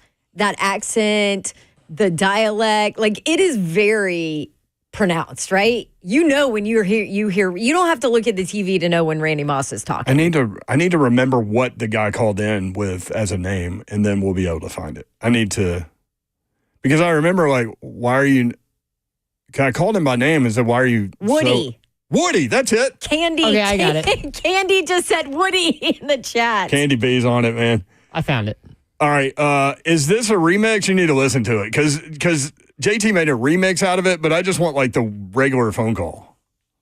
I listened to the first 30 seconds. It sounded like a regular phone call. Okay, let's do it. This is this got us in all kinds of not hot water, but this went everywhere nationally. This Woody in Nashville next up. Hey, Woody. What's up? How are you? All right, and you? Good. If Jeff Fisher was the coach of Tennessee, would they love him with his record? Who? The Vols? Yeah. No. He would be fired. Oh, okay. Well, what about when you fired Norm Chow by telephone? Everybody's dog Vince. Why couldn't they even dog him? Woody, you're unhappy, man. What's going on? I'm happy. I don't like Fisher. Oh. It could be the last game of his coaching career on Sunday. Well, I hope so. What's up? How are you? All right, and you? Good. If Jeff Fisher was the coach of Tennessee, would they love him with his record? Keep it Been going. through a lot Yeah. in the last couple of weeks, and oh, okay. So this is interspersed I broad shoulders, man. I can carry a lot of weight. So, well, what about when you fired Norm Chow by telephone? Everybody's dog Vince. Why couldn't they even dog him? I'm happy. I don't like Fisher. Coach Fisher getting me here. The way he says Fisher. What do you think, Jeff? That's the first time you've heard this, too. Ooh, that's close. Did it not sound exactly like Randy Moss? Can you see Schefter and them playing this on ESPN? Oh, yeah, for sure. And the NFL Network, and everybody played it. It was crazy. So I could see, when I first listened to, the raw phone call before, they interspersed Randy Moss cuts, I was like, maybe. And then they interspersed the Randy Moss cuts, and I'm like, all right, wait a second. I remember that whole thing because I think, I can't remember if I was working in sports or doing morning news at that time. I think I was still working in sports when Randy was there. Yeah. This would have been 2010, 11. 10, yeah. So I was still working. I was still covering the team. 3HL was new. Yeah. And I was still covering the team at that point. And I remember the talk about that, people saying, did you hear Randy Moss? It sounded like Randy Moss called 3HL bitching about Fisher. I was like, oh my gosh. Can you imagine if it was Randy Moss? We had a couple of things that went. They called him in at the building. I know who called him in. To ask. And he doesn't work there anymore, but I'm still not going to say the name. Yeah, don't say the name. It wasn't Jeff Fisher? No. Okay, there you go. Well, he could have too, but I don't. That part of it, I don't know. That was that's not the person that called him in. Like, just imagine you're the Titans and you're sitting there, and then all of a sudden you're looking at ESPN and Randy Moss calls local radio station saying Coach sucks. You can search it right now and you'll find all kinds of things about that. I don't like Fisher. Yeah. The other thing that went we had a couple of things that went viral, like right on top of each other. The other thing was we had Blaine got Greg Williams on, who was the defense coordinator here, but he was the defense coordinator with the Saints, and they were getting ready to play Indianapolis, Peyton Manning in the Super Bowl. And Greg Williams, he's one of the most filter. It's one of the most entertaining, interesting, smartest dudes, but no filter at all. Mm-mm. He came on the radio and he was like, his quote that went everywhere was, you kill the head, the snake dies. Cut the head off, the snake dies. Yeah, cut the head off, the snake dies. Yep. Meaning what he was saying was, like, they want to see number 2, meaning the second quarterback. Like, we're trying to knock Peyton Manning out of this game. Oof. And that went everywhere. And that did not age well. No, and I think people got fined and stuff for that. Yeah. Like the Saints. And they figured out bounties and... Yeah, I was going to say, because that was pre-Bounty Gate. Yeah, so that one went everywhere, too. Anyway. Oh, my gosh. Yeah, fun times. All right, come on, callers. We need you to step up the game. Give us a gem that will live forever on 3HL. That's it. We'll save it and play it forever. Yeah, Clay Travis did get... Jeff Fisher did call Clay Travis into the office one time. I do know. I know that for a fact. Because Clay said he was sitting outside. It was almost like you go to the principal's office and you sit in that little chair outside the office. And you know it's coming. He was sitting in that chair, and he goes, Rusty Smith walked by because he had a meeting with Fish, but it was after Clay. So Rusty looked at Clay and was like, it just shook his head like, oh, crap. I got to go in after you. I got to go in after you. Rusty. All right. Rusty. They're talking about moving the touchback. Okay.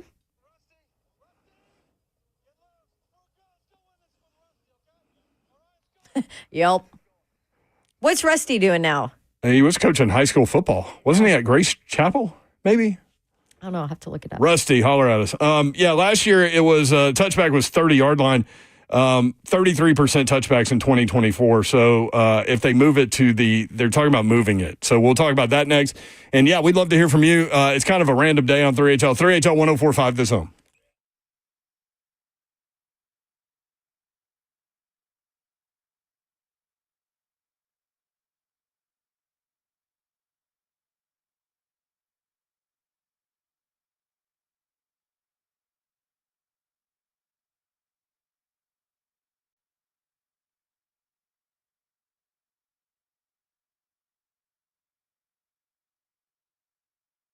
We've got the trucks, all the trucks, all the trims, all the towing, all the bells and whistles, and all at Truck Month Savings. Two Rivers Ford is Ford Truck Central.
Did you know you're overpaying for your health and wellness products? With over 20 company-owned brands offering its members vitamins, supplements, wellness, and skincare products, you're able to save up to 70% off retail. Members Nutrition can't change your life, but we can change the way you live.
Tupac Tuesday on 3HL. Hope you're having a great day. Brent Doherty, Don Davenport with you. Executive producer of 3HL is F. What's up?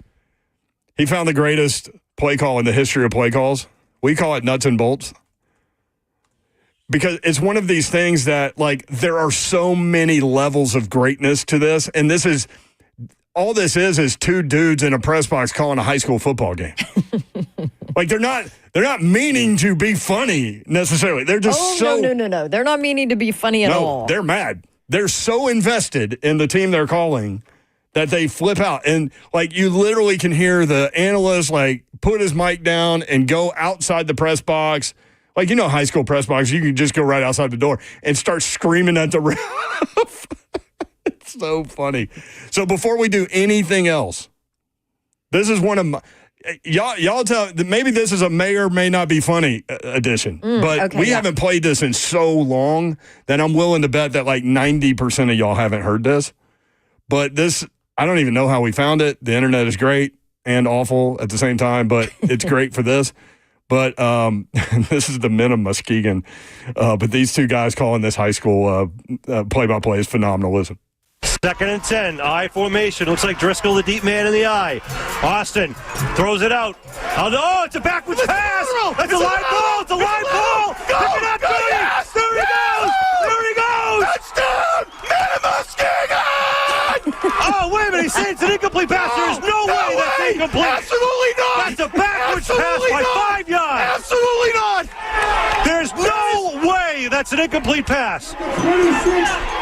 That's a backwards pass. It's a live ball. That's a touchdown taken off the board against the Green Wave. And that man does not have that call or the view. There he is screaming. Football!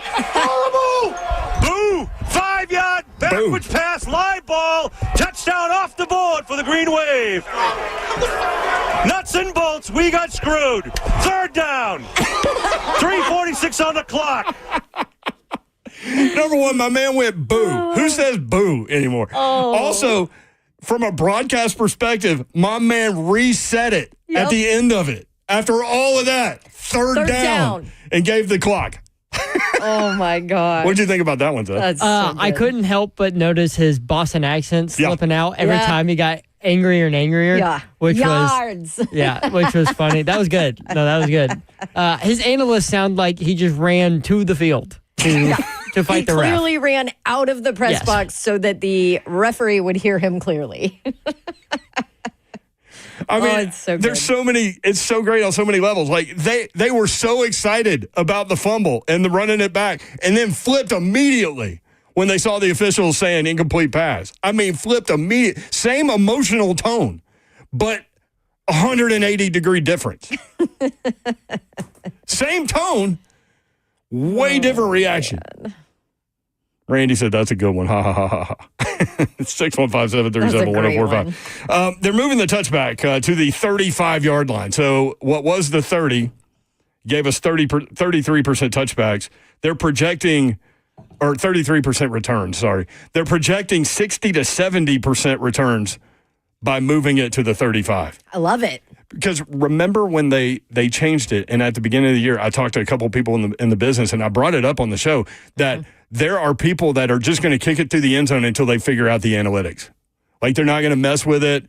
They're not going to mess with the change. They want to see how it plays out, so they're going to kick it through the end zone, and you saw a lot of teams doing that. Yeah. That became the thing to do. So now if you move the touchback, you started at the 35. My point was, like, start it at the 40. If you don't want touchbacks, start it at the 40. I don't want to give you the ball at the 40-yard line. Well, maybe that'll be next year. Eventually, they're just going to give you the ball at the 50, then the other 40, and then the other 30. I want kick returns, baby. You're going to get it on the 1 if you give a touchback. Listen. But we had this conversation last year about how it changes what you look at the end of your roster, too. Yeah. As far as the importance of special teams. I mean, think about Mark Mariani's career with the kick returning. You know, he was so good at it. James in Hopkinsville has a question for Babs. James, what's up? Yeah, I called, this has been a couple of years ago, which I called earlier about Will Levis and what do you call him if he's not a Jonathan, since he's not been good. I said he was a no-see-him. Oh, yeah. I don't know if you remember that. Yeah, okay, yeah. I do remember because... Not a Nathaniel, he was a no-see-him. Yeah. Right, because Dawn brought up no-see-ums, which I didn't know what that... I had never heard that term before in my life. And Dawn brought it up, and then you did too. And, yeah, so now they're the little bugs that probably Buck is dealing with at the beach, right? Probably. Yeah. Okay. Well, I had called a couple of years ago, and everybody was giving Dawn a hard time about combining... I believe it was her husband's birthday and Father's Day gift when she was redoing her backyard. Dang right, and I'm doing it again this year, James. And I suggested a remote control golf ball when he had his putter out there. You could have a little fun with it because they had one that happened on the PGA Tour. And I don't know if you'd seen it. I had called you, and it was right at the end of the show, so we got cut off. I did not see it. Yeah, the last time I seen it, I Googled it and just put remote control golf ball and PGA Tour, and it come up. Okay, I'll have to go look at it. Yeah, it's funny. It may not still be there. I don't know, but that was just my thought. That was just something I thought was funny, and I was just trying to get you to get a golf ball, let him go out there on his putter, and you could kind of control it and make him mad. That would be awesome. That's a great idea, James. Let me look into that. James, so like you want Dawn's ultimately, like the goal here for you is for Dawn's husband to be upset. This is where we are. No, actually the goal was she was getting so much flack over combining the presents that she could have a little fun with it and get a giggle out of watching him struggle. Listen to her. James, this is what you've done for Travis Harder right now. Listen to her. She is giggling like I don't even know what. Yeah, I think it would be funny. I like it. I'm in. Well, right, that's what I called about. Thanks, all right, James. Thank you, buddy. 615-737-1045. John, on his phone, it says, has a San Antonio story. John, what's up? Hey, guys. Thanks for taking the call. I know you said you're waiting on the man, the lad in San Antonio, and I know he is a bar connoisseur. So there is on the Riverwalk, which I'm sure that's where his hotel will be. There's this 2 or maybe 3-story bar. It's on top of a hospital, not a walk-in clinic, but a full-fledged hospital. Wow! And that is that is the coolest thing. I said, man, you can go up there and get wasted and then take 2 or 3 floors down and get your hydration and go right back up there and try it again. But I've never heard of a hospital. We'll have to tell Slay. I've never heard of a hospital with a rooftop bar. That's amazing. Oh, yeah, it is phenomenal. Fortunately, I didn't have to use the hospital, but I did take part in the bar. That's good. Thank you, brother. Appreciate it, man. We can tell Slay about that. How many people are visiting people in the hospital and they're like supposed to be in the waiting room, but they mosey on up to the bar. And then the doctor comes out and is like, is John in here? Like, where's John? Oh, He's at the bar. he's in the bathroom. He'll be right back. I'm telling you. You know that's happened. A hospital with a rooftop bar. Listen. What an idea. Hey, I've just had 2 in-laws in the hospital at different times. Well, you could have used I that. absolutely would have utilized that. Where's Babs? We know where Babs is. at least they won't have to pay for an ambulance trip. Yeah. Just go walk downstairs. Text me when the doctor comes in. Wow, that was something. I'll have to tell Slay about that one. We'll be all in. 615-737-1045. 5 o'clock hour coming up. We may hear from Slay. We may hear from Jim Wyatt. We will hear from Buck and Borgonzi. Buck spent some time with Tennessee Titans General Manager Mike Borgonzi. And we've got some audio from that coming up. Stay tuned. 3HL 1045 The Zone.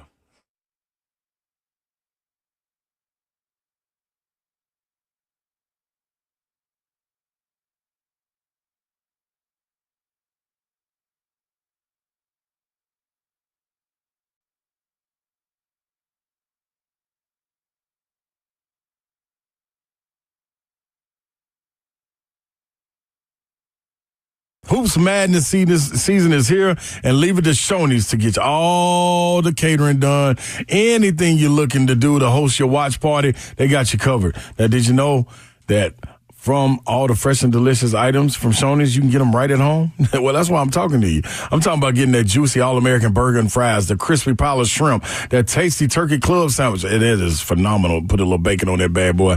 Hand-breaded chicken strips, classic Slim Jim sandwich with something on the menu for everyone. The convenience of ordering Shoney's right to your doorstep, just a click away. You can order online any items from Shoney's breakfast, lunch, and dinner menus. It's real simple, real easy to do. All you got to do is go to Shoney's and find out exactly which one is close to you and have it right there for you. So get it in time for the madness. And next time you're in the mood for Shoney's Fresh Food Bar, stop in and take it to go from any location, Clarksville, Dixon, Lebanon, and Donaldson Pike, right there in Nashville. Order Shoney's favorite online from delivery. Visit Shoney's.com or on your favorite delivery app. Shoney's, let's eat.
Good evening. It's 5:02. I'm Justin Bonanno live from the 104.5 The Zone studios. Today, the Titans re-signed defensive back and special teamer Justin Hardy to a one-year deal. From the owners' meetings, both teams will now be able to possess the ball in overtime during the regular season. Hits on a defenseless player, face mask, horse collar, tripping, running it into, and roughing the kicker can now be reviewed by replay assist. The NFL will now utilize Sony's Hawkeye cameras to measure first downs, replacing the on-field chain gang measurements, which will now be used as a secondary method. On kickoffs, touchbacks are going to be putting the ball at the 35-yard line now instead of the 30. And the NFL owners tabled the vote to possibly eliminate the tush push from the NFL. Number 1, Tennessee baseball hosting Tennessee Tech tonight. First pitch in any minute right now as A.J. Russell gets the start for the Vols. For your foundation repair, waterproofing needs, you need to visit USSTN.com. Breaking news at once on your home for the Titans and Vols. This is 104.5 The Zone.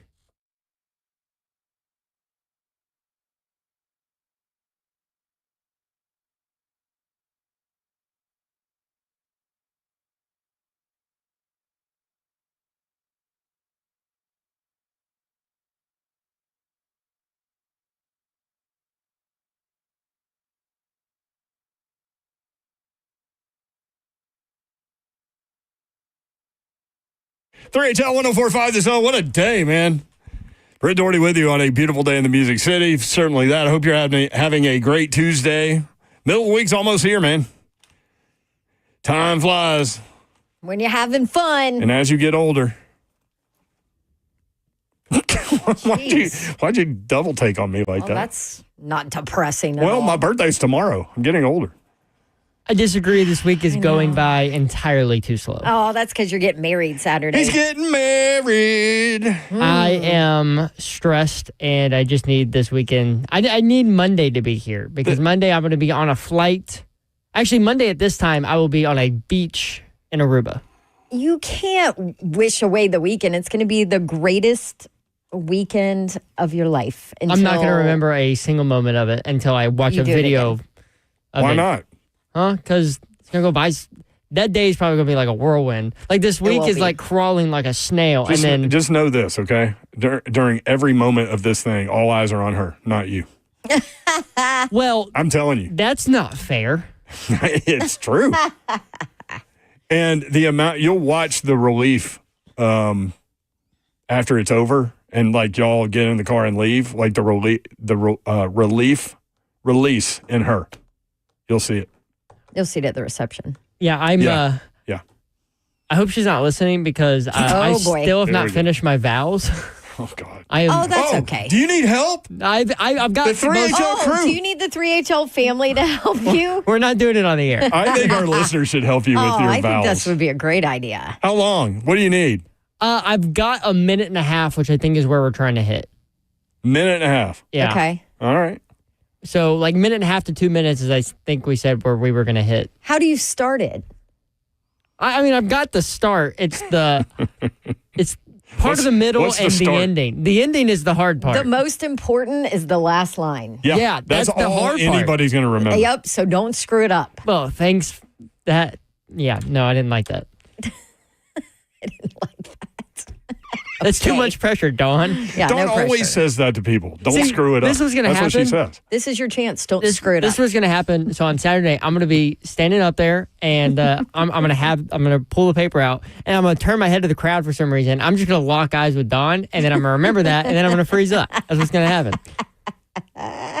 It is funny because, like, when you freeze up during doing the updates, like, whenever happens. She got me on Friday. You always look at us. Yeah. Because I guess, like, psychologically, you're looking for us to, like, lift you up and to be like, you got it, man. Oh, yeah. Meanwhile, we don't, like, offer anything unless Dawn just starts laughing. I think it's more of I'm looking up to be like, oh, my gosh, did they catch that? Or did they hear that? Always catch it. I always make eye contact with you guys. I'm like, dang it. Yeah. Dang it, I screwed up. It's funny on remotes, you look at her typically. Here, you look at me. Yeah, because, she's facing away. Yeah, because my back's to him.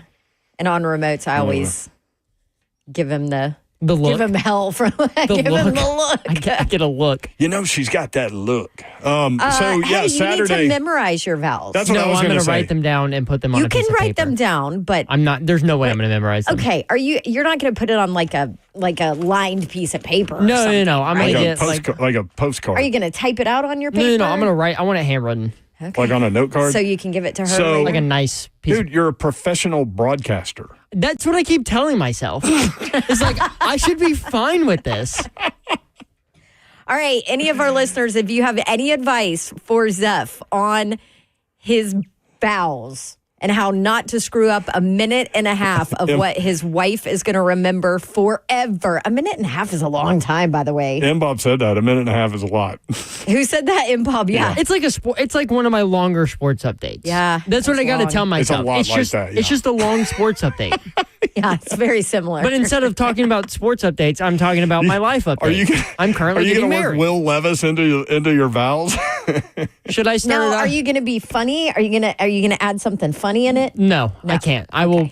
It will bomb. If you try to go I will funny make it and bomb. miss, that's a terrible place to be Yes. right there, I would think. Okay. There was one line I was thinking, and then I was like, Joseph, what are you doing? You're not a comedian. Oh, okay. Okay, that's smart. Don't do that. So you're going to run by? I think you should run this by Dawn. I do too. Yeah.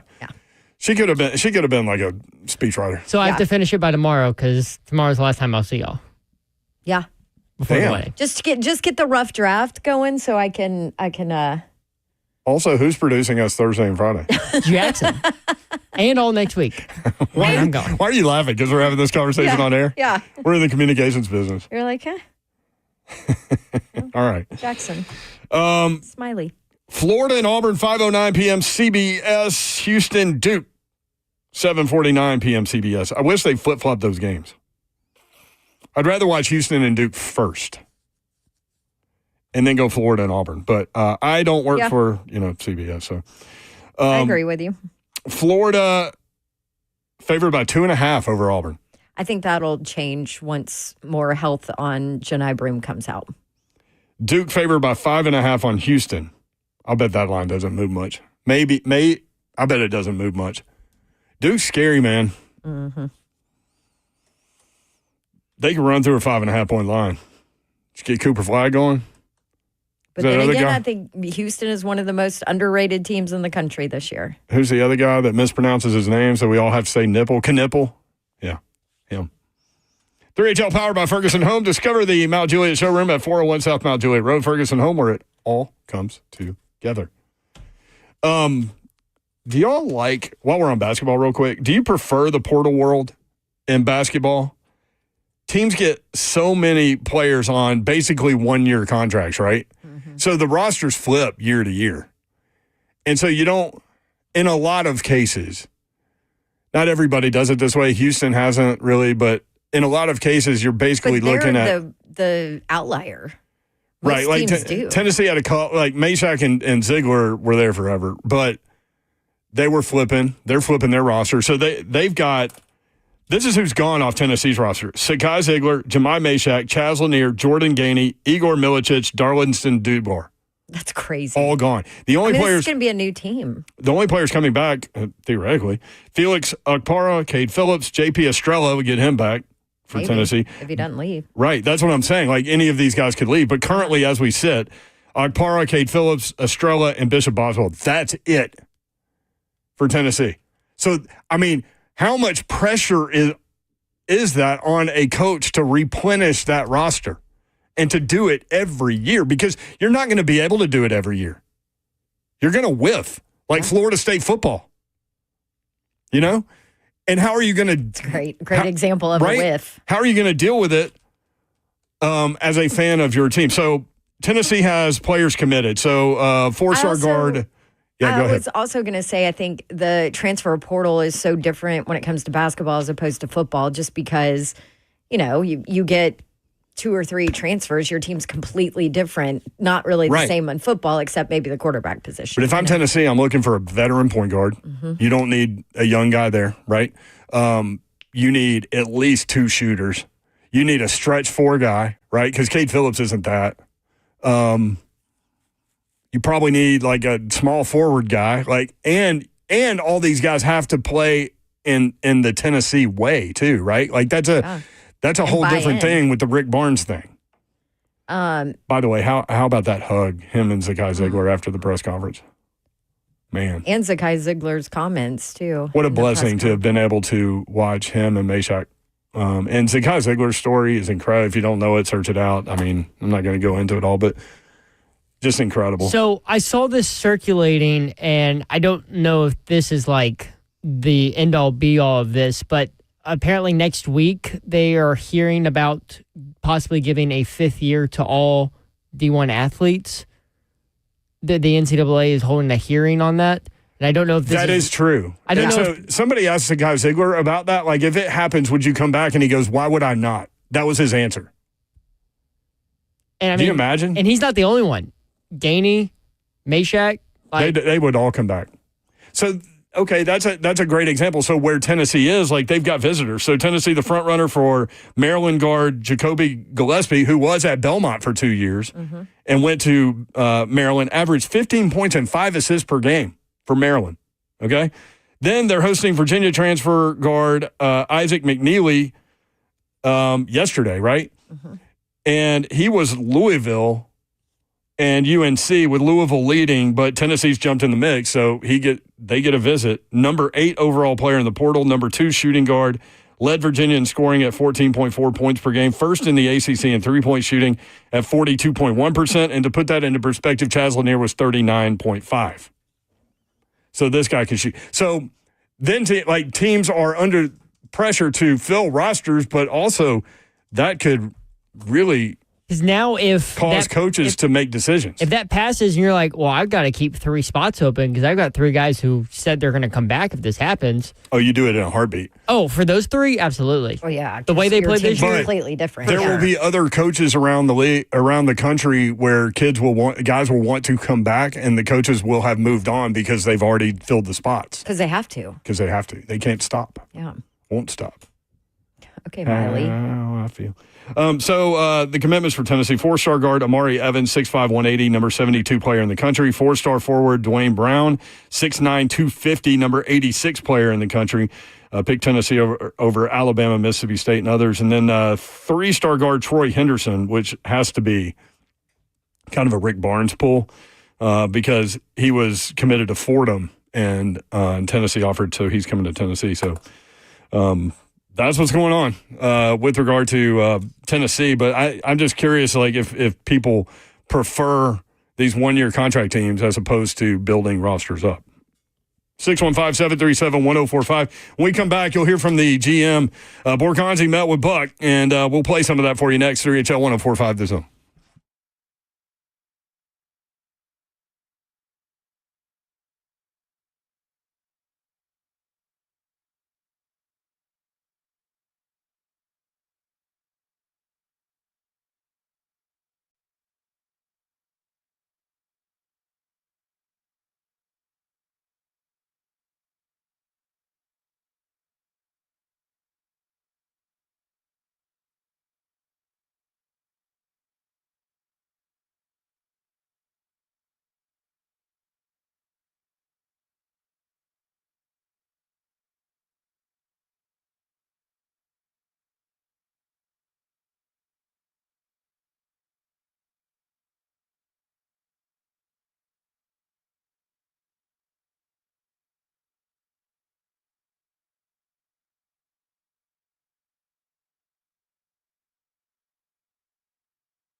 3HL 1045, the Zone. Zeph's getting married on Saturday. He was talking about vows. He needs 1.5 to 2 minutes. You've got the start done? Is that what you said? I think I just timed it. I think I'm at like 1:15, so I'm almost there. Okay. I just got to figure out how to land the plane. That's the most important part, too. Land your plane, Zeph. He's just shaking his head. You're putting so much pressure on him. I know. I'm telling you, I'm going to freeze up and turn my head, and Dawn's just going to be standing there just rolling her eyes like I told you. I knew this was going to happen. No, she'll be smiling. She won't be rolling her eyes. She'll be like, uh-huh. I knew this was coming. Yep. Bob texted me. You want this? Sure. Just think about how much you love her while reading your vows. I can seriously help Zeph with this. Has Bob been married? No. Does he have a lot of practice writing vows? No. Well, I tell you, he does run game at remotes, that's for sure. Bob can help you. It's okay. My best man was listening to that last segment and texted me and goes, "Don't worry, I haven't written my speech yet." Oh, boy. King. So. Thanks, does the best man, are you supposed to write the speech, or do you just stand up and say things? I guess it depends what kind of best man you are. Like Slay would never write a speech. He ain't writing nothing. Mm-mm. That's coming from inside. Yeah. Okay. 615-737-1045. Chris is in Bowling Green. He's got some something for you, Zeph. Chris, what's up? Hey, how's it going? Long-time listener, first-time caller. I've been listening since the show was on during the lunch. So, hey, Zeph, I've been married for over a decade, and I'm also a licensed minister. I've seen everything that you could possibly imagine during the vows and everything. At the end of the day, just keep eye contact with her and speak from your heart. I don't think you can go wrong, man. Oh, I appreciate that. So, Chris, your advice is for him to not necessarily just read off a piece of paper. No, I mean, I think when you get up there and if you focus on her, the piece of paper is great in case you lose your spot. But when I performed, the first wedding I performed was for one of my best friends and his wife, and I had notes prepared, but when I got up there, really they were just kind of a guideline, and I just was talking about how I felt about my friends that were getting married, right? I mean, at the end of the day, the only thing that really matters is how you guys feel about each other. Everybody's just there as witnesses. I appreciate that, Chris. That is great phone call, Chris. Thank you. Advice. 615-737-1045 at 3HL1045 on Twitter. Borgonzi. Bug Reising called us from the beach today. Wearing, as he said, and Davenport called it, exceptionally too short shorts. They're even shorter than I thought. They look like boxers. Like, not even boxers. They look like those tight. Like mini boxers, like fake boxers. They're that tight. Are like They're close not to whitey tighties. Yes. But could still be considered boxers. They're tight to his skin. Are we doing a good job of describing? I think we're nailing it.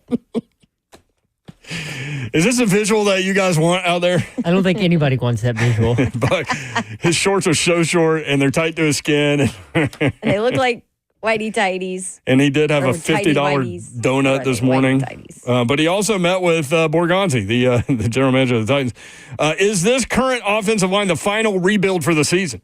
Yeah, I think so. We have a lot of work to do just in terms of building the depth and throughout the line. But, I think, like I said from the beginning, I wanted to start to build the trenches. And, I think getting Dan and Kevin in there to fill those spots. And, JC's going to move to the right. So, we feel good about starting 5 right now. But, we're going to continue to build depth along the line. That's going to be important both on the offense and defensive line. And I think we've, filled some needs before the draft, So, when we get into the draft, we still have a lot of work to do in terms of, filling starter roles and building depth on the roster. But, I feel pretty good where we're at right now. A lot of work to do, especially with depth. I like that he started to answer with, "Yeah, we're good," and then he thought about it. He's like, "Well, actually, we need to do this, and let this." me not say that. Yeah. Let me give you a more fleshed out answer. What about J.C. Latham moving from the left tackle spot to the right side? I think so. We all, did JC come out of college. He played right tackle, and he played left tackle last year. He was fine, but I think he's probably more natural on the right. And we had an opportunity to bring in a veteran who's played 4 years left tackle in the league. He's young, he's durable. It's things that Dan has to clean up, and he will. I think he's still improving as a player, so we felt good about that. What about Dan Moore, signed to play left tackle? The contract has been well documented and well discussed. But in terms of the player, what does that signing bring to the team? Yeah, like I said, I think Dan brings in that ability to play left tackle. He's done it. And then moving Jason to the right, I think gives us some stability right now.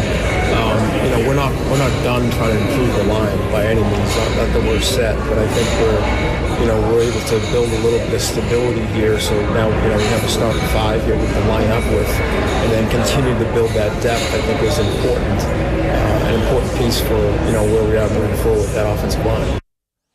Okay. So they feel like they've made some changes, and the whole Dan Moore was a 2-for-1 basically because you're moving Latham to the right. I buy into all of that. And they feel like they've done enough to, at least for now, or what they could do to make it better. Yeah, there are things to which I don't buy in, but I buy in on the offensive line discussion. He clearly took note of that right tackle situation last year, playing, 3-4 different guys out over there at that position? I think it was 5. Actually. 5 different guys at that position, whatever it was. So he definitely took note of that. I mean, literally, they could have rolled out a corpse. At points, it seemed like they did. Not wrong. This guy here is dead. Cross him off. No, can he play right tackle? Can he get in the way? Just stand him up. Oh, man. What about the defensive line? Borgonzi talking with Buck about that. Yeah, no, we do. We certainly have to add, a few more interior guys and some edge guys in particular. So that's going to be an area of focus for us. Certainly, like I said, building the offensive line, defensive line is a top priority for us. And we certainly have a lot more work to do on that defensive line as well. No question about that. Yeah. You could see a pretty early pick on that side. We'll see. It's going to be interesting to see what they do with that second round pick. I mean, could they move back with the second round pick and acquire a third round? And still be okay because they have an early. It's the first pick in the second round. Pick number 35. Third pick in the second round. Sorry, third pick in the second round. I mean, it's an early second round pick. You could easily move back. But you have 2 fourths. You don't have a third. I'm anxious to see what they do with that 35th pick. Like, do you stick and pick? Like, is Burden the third still there? If he is, you take him. 100%. I'd also be interested to see if they package maybe that second, fourth, and that second, or one of those 2 fifths to jump into the third round too, if they don't move back in the second. It's some of their visits too, and Mayor, you weren't here when we were talking about this, but some of the players that the Titans have had in for visits are very clearly like later second round guys. So that kind of makes you wonder too. But then, from covering this team for so many years, I mean, there were multiple years, different regime, but there were multiple years where not a single draft pick was an actual visit, in the first happens. 2 rounds. Like, it happens. So, and then there are years where like every pick was a guy that came in here. So like it's hard to read into all that stuff. Again, Jim White on a plane coming back from Miami in the NFL owners meeting. If he gets back in time, we'll talk with him about some of this. Let's go to the free agent quarterback decision. So your quarterback room is Will Levis, Braden Allen, Tim Boyle. I mean, probably not a better quarterback room in the country, in the entire league, right? Right. Yeah. Top notch. Top notch. Why did they make free agent quarterback? Of course, that's sarcastic. Free agent quarterback decisions that they made. Yeah, we went through, the options in free agency at quarterback, and, we felt good bringing Brandon in. He had experience with Brian in Cincinnati, knows the offense. He's been a really good backup in the league for a while. Young quarterback in Will is still growing. And then bringing Tim in, too, he's been a quality backup in the league for years. Just going through the process, evaluating the free agent quarterbacks as well as the college quarterbacks, we felt good, making those moves we did. Do y'all believe them when they say they're a couple weeks away from making a decision? Or do y'all think they know they're drafting Cam Ward? Because what they say doesn't match up to what they've done. Words and actions. Those free agent quarterbacks, I mean, unless you're trading for someone, you're drafting Cam Ward.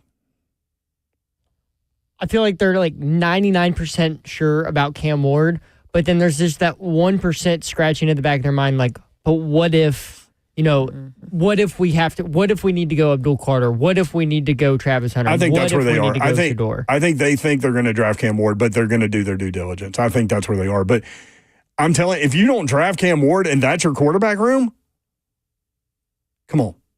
Might as well pack it up. I ain't going into the season with that. Right? They might be. Levis, Brandon Allen, and Boyle. If I were Brian Callahan, I'd be like, all right. Nothing personal against those guys. I'm not saying that. I'm just saying from a football perspective. I mean, those dudes wouldn't even put together that quarterback like that. No. I think right now they know it's Cam Ward unless somebody comes with something crazy. That's where I think they are, yeah. And if somebody comes with something crazy, they're okay with having enough to think that maybe they can package, something to get a quarterback next year. Right, because Aaron Rodgers is going to Pittsburgh, right? That's going to happen. If they could trade for Derek Carr, would that change everything? I don't know the answer to that. But in terms of like heading into the draft, trades aside, and those are the quarterbacks you have, I think it's pretty obvious what they're doing. Yeah. And we've said it for a long time. Everybody has. Like they're going to play their hand during free agency because they have to. All right, Zev, let's go to your desired cut 11. Borgonzi with Buck. What does the number one pick cost? I don't want to say like a particular cost on it, but I mean, if you have the number one pick, obviously they're trading up for the perceived best player in the draft. So we're going to expect a big haul, for that draft pick if we do decide to do it. So that's our expectations. Yeah.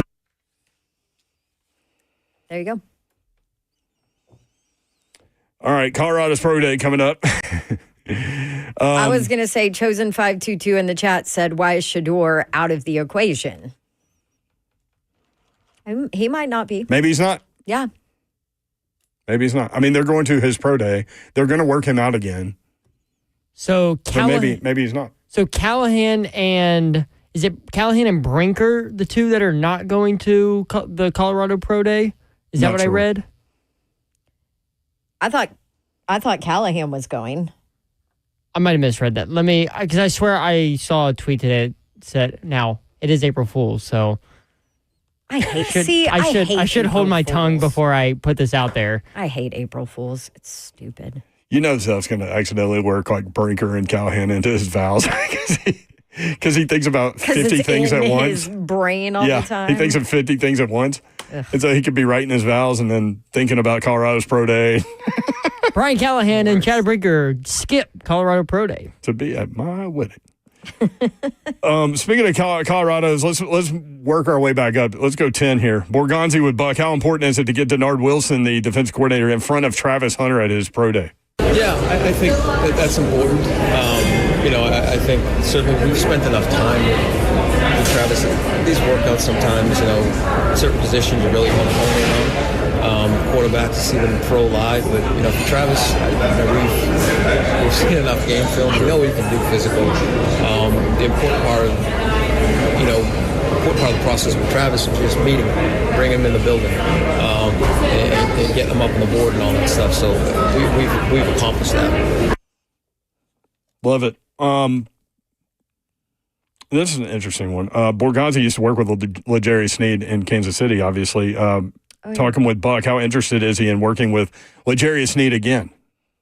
Very interesting. We came to a point in Kansas City where we want to keep all the good players we have. We just couldn't. Y'all got a few. The salary cap restrictions. So I'm very excited to work with LJ again.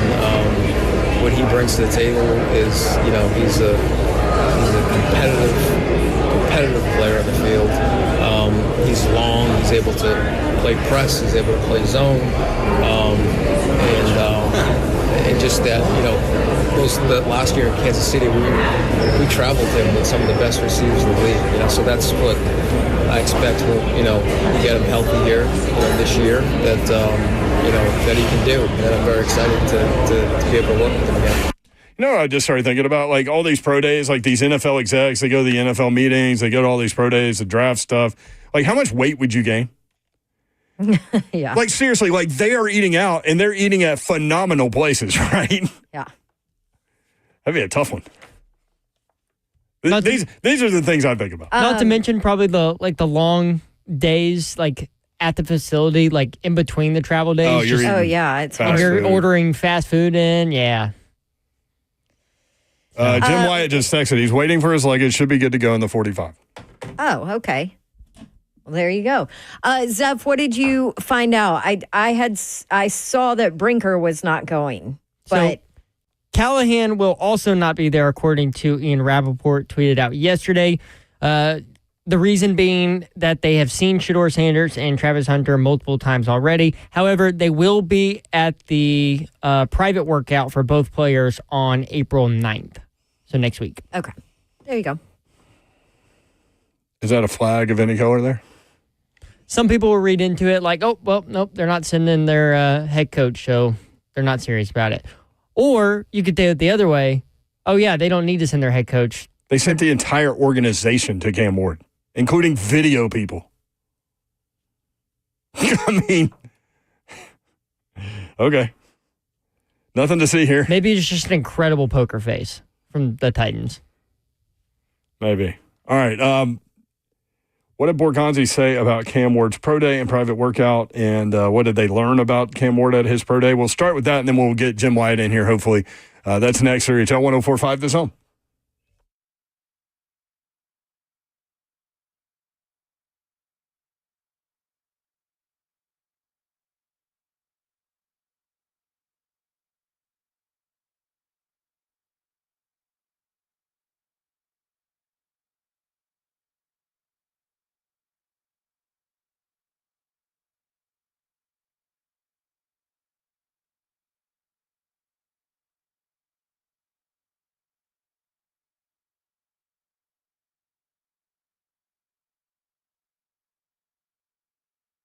Wowzers. Way to go, Ramon. So talented. United Structural Systems, I want to tell you about these guys, especially in this time of year, man. We had storms roll through. And I've got some symptoms that I want to run by you, and you can contact these guys, USS, to help you out. USSTN.com or call 615-488-7855. Some symptoms, maybe standing water in your crawl space, musty odors or floor joists with wood rot, cracks in basement floors, hardwood floors, cupping. Maybe your house is trying to tell you something.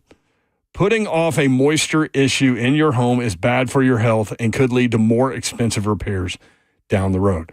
My guys at United Structural Systems are there ready to help you out. You need peace of mind. And United Structural Systems is the company to give that. More than 30,000 100% satisfied residential customers, and they are there ready to help you out. Homeowners trust USS. USS, keeping homes dry and stable. They guarantee their best. Call USS. USS serving Middle Tennessee, Southern Kentucky, and Western Kentucky. Online at USSTN.com or call 615-488-7855. What's happening, good people? KellumStemCellInstitute.com. Head over there, get that inflammation about your body. You probably like aches and pains. Yeah, I was just going to take a leave or Advil or something to get inflammation out of your body, but you're going to be doing it over and over and over and over and over again. That stuff, man, eats at you internally, and you already have the cure inside of you. All you got to do is harvest it. That's right. Your body, your cells, your solution. Harvest your body's stem cells and store them for future and continued use. Now, these cells are your body's healing cells, harvested and redeployed based on your needs. Stem cells attack inflammation in the body, and we know that all autoimmune disorders are derived from inflammation, whether it's congestive heart failure, lung issues, arthritis, autism, either one, it doesn't matter. 615-850-4415. That's the number you need to hit up. 615-850-4415. Talk to Dr. Kellum directly. Sit down with him. Only can do that at KellumStemCellInstitute.com.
.3HL 104.5 The Zone.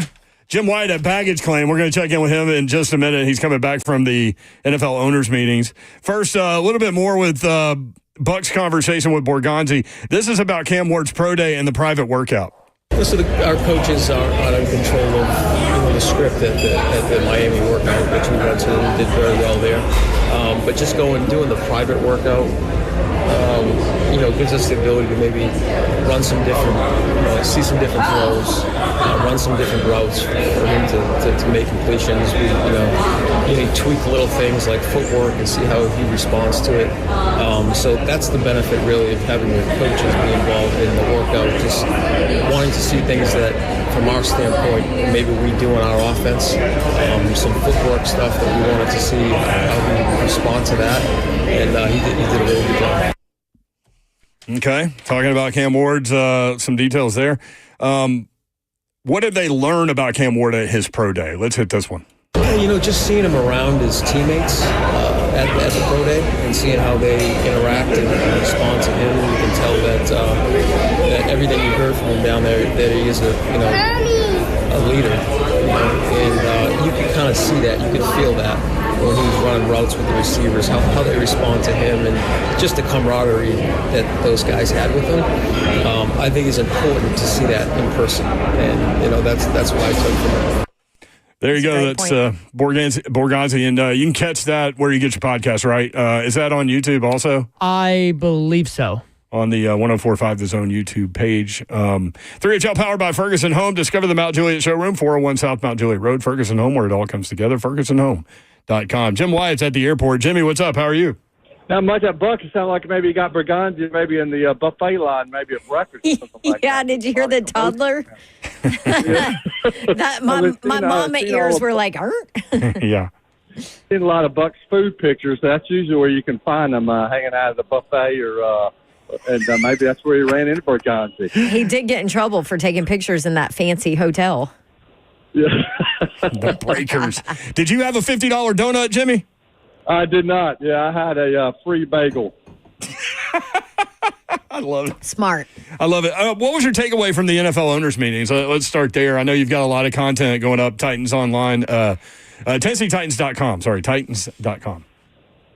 Yeah, a lot. I mean, I talked to Chad Brinker, and I talked to, certainly Mike Borgonzi, talked to Brian Callahan, talked to Bert Nashville, just about different aspects of the team. Ranging from these pro days to the draft to what's going on in free agency to, closing in on the play-by-play search and the teams and cities' quest for a Super Bowl, NFL Combine, NFL Draft, Pro Bowl, you name it. Just about everything was discussed. Obviously had some rule changes, some that didn't pass.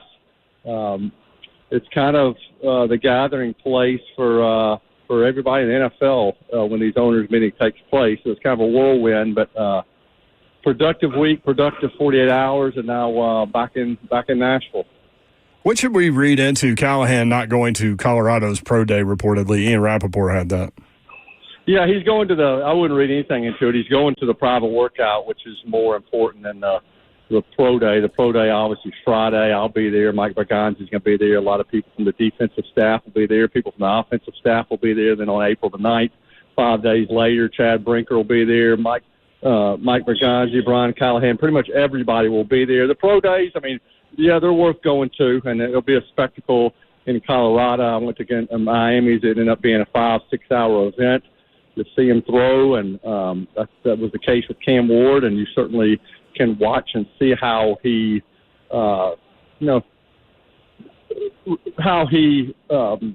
maybe operates in a comfortable situation and communicates with teammates and other people around. But, the private workouts is when you can kind of get them to do what you want to see them do. It's much more personal, and all those guys will be there. Brinker's not going to the pro day either. He's seen Colorado play twice in person. They're going to go to the private workout, which will be, again, more beneficial and a lot more individual time with him. So you ask what I make of it. I don't make anything of it. Yeah, so April 9th, next Wednesday, that's the day after Hank Aaron broke the all-time home run record when he did on April 8th. Yes, very random. Okay. And that'll be for Shedeur and Travis Hunter, too. Yeah. They're going to do them both. And again, I think what's interesting is they're going to have offensive and defensive coaches out there looking at Travis because they want to see him do receiver stuff and they want to see him do defensive back stuff. Jim Wyatt with us, TennesseeTitans.com. I left our conversation last week, Jimmy, thinking that maybe Abdul Carter wasn't going to perform at his pro day because you were like, I don't know what's been reported, so I kind of watching what I say here, but y'all weren't going and that kind of thing, and so I don't know where that dude is, right? Like 3 weeks before the draft and still not being able to go through those drills. Yeah, you're right. I mean, if in a perfect world, I think if it started this process, I'd plan to go to Miami. I plan to go to Penn State. I plan to go to Colorado, which I still plan to do. Leave here on Thursday, but gotten certainly indication that Abdul Carter was not going to be doing anything there, and that's why our people didn't go. I asked Chad Brinker just about how that complicates things a little bit, not being able to see him work out and do the 40 and do other stuff, and he said that what's most important is really the medical recheck or the NFL Combine recheck that he'll be doing later this month leading up to the draft. He said that's more important to him to see the status of the foot. I guess probably got a shoulder too, maybe to see the status of those injuries and how he is, to just let you know whether you should feel comfortable with him or not. And I think everybody believes that he is potentially a game-changing player, potentially one of those generational players that they talk about. He's been compared to Von Miller. But it would make me pause, I have to admit, having a guy dealing with some of that before he's picked. So, where would things be if he didn't have any of that stuff surrounding him? It's hard to really know for sure, but that is certainly has slowed some things down as far as finding out as much about him, because the biggest thing they're waiting on is the medical. Did you talk to Vrabel at the owners' meeting? I saw Vrabel today. He was giving me a hard time about my visor. Said I need to get a new visor, and I told him. He told me that 2 years ago when I was wearing the same visor. So is it your Dodgers visor? It's my Vandy visor that's kind of frayed up a little bit. Yeah. And I said, this is the same visor I was wearing I told him you said the same thing to me last year, and then I remembered he wasn't at the owners' meeting last year because he was not an NFL coach. It was 2 years ago when he sat down at the breakfast. He looked at me and said, "Man, Jimmy, you need to get a new visor." And that was 2 years ago. He might be right. Yeah. So he. This thing's hanging in there, and I guess Vrabel is too. He's got to restart. He looks like he's very comfortable. I mean, like Vrabel certainly had a bounce in the step. I saw Ryan Cowden too. They kind of got the Tennessee connection working in New England now, and so he's in a good mood and always enjoys giving it to you a little bit. Your Dodgers going to go 162-0. Is that what we're doing with him? Off to a good start. What's encouraging? I mean, Mookie hadn't been 100%. Freddie Freeman, but I'm sure they'll go through some ups and downs during the course of the season. Maybe what's most important is just for them to be peaking at the right time, which is what they did last year. So I'm not interested in how many games they win or whether they break the record for the most games. The teams that do that usually are the ones that end up having the most pressure and losing in the playoffs. So I'm okay if they win the division by one game. And I don't know if I'll say that, but I'm not looking to break any records. I'm just looking for an entertaining season. And I have to say, I got some uplifting news on the flight. I ran into a buddy of mine who told me he has connection for Dodgers tickets. And let him know anytime I need tickets. So that was nice. I'm fired up about that. Yeah. The only thing that can get in your way is maybe the New York Yankees and those bats they've created. Yeah, well, they got to be able to catch the ball too. They had trouble doing that in the playoffs in the World Series last year. I love it. Jim Wyatt just in the back door with that slider. Thank you, Jim. Good stuff, man. I appreciate you busting it for us. I know. Thank you. Calling us from the airport. Appreciate it. You're the best. Y'all have a great day. Thank you. At Jay Wyatt Sports is the follow on X, TennesseeTitans.com. Back at it tomorrow, Wednesday. It'll be day. Good job, Mayor. And we'll be ready for you. Coach Mack and Todd Furman will break down the Final Four. All that coming up. We appreciate Maybe you Zeph guys. will have his vows written by tomorrow. I still think our listeners should do it. I do too. We'll work on that. Tomorrow's our day for him. Yeah. Last day. Send us ideas. Until the wedding. All right. We appreciate you guys including us in your day. We do not take that for granted, nor do we take that lightly. Hope you have a great night. Good night. God bless. See ya. Wouldn't want to be ya. Unless you're the 3 Lady Ball commits playing in the McDonald's All-American game tonight. Well, that ain't bad. Thanks, Zeph. Kim Give me doing something to watch work. tonight. Love it.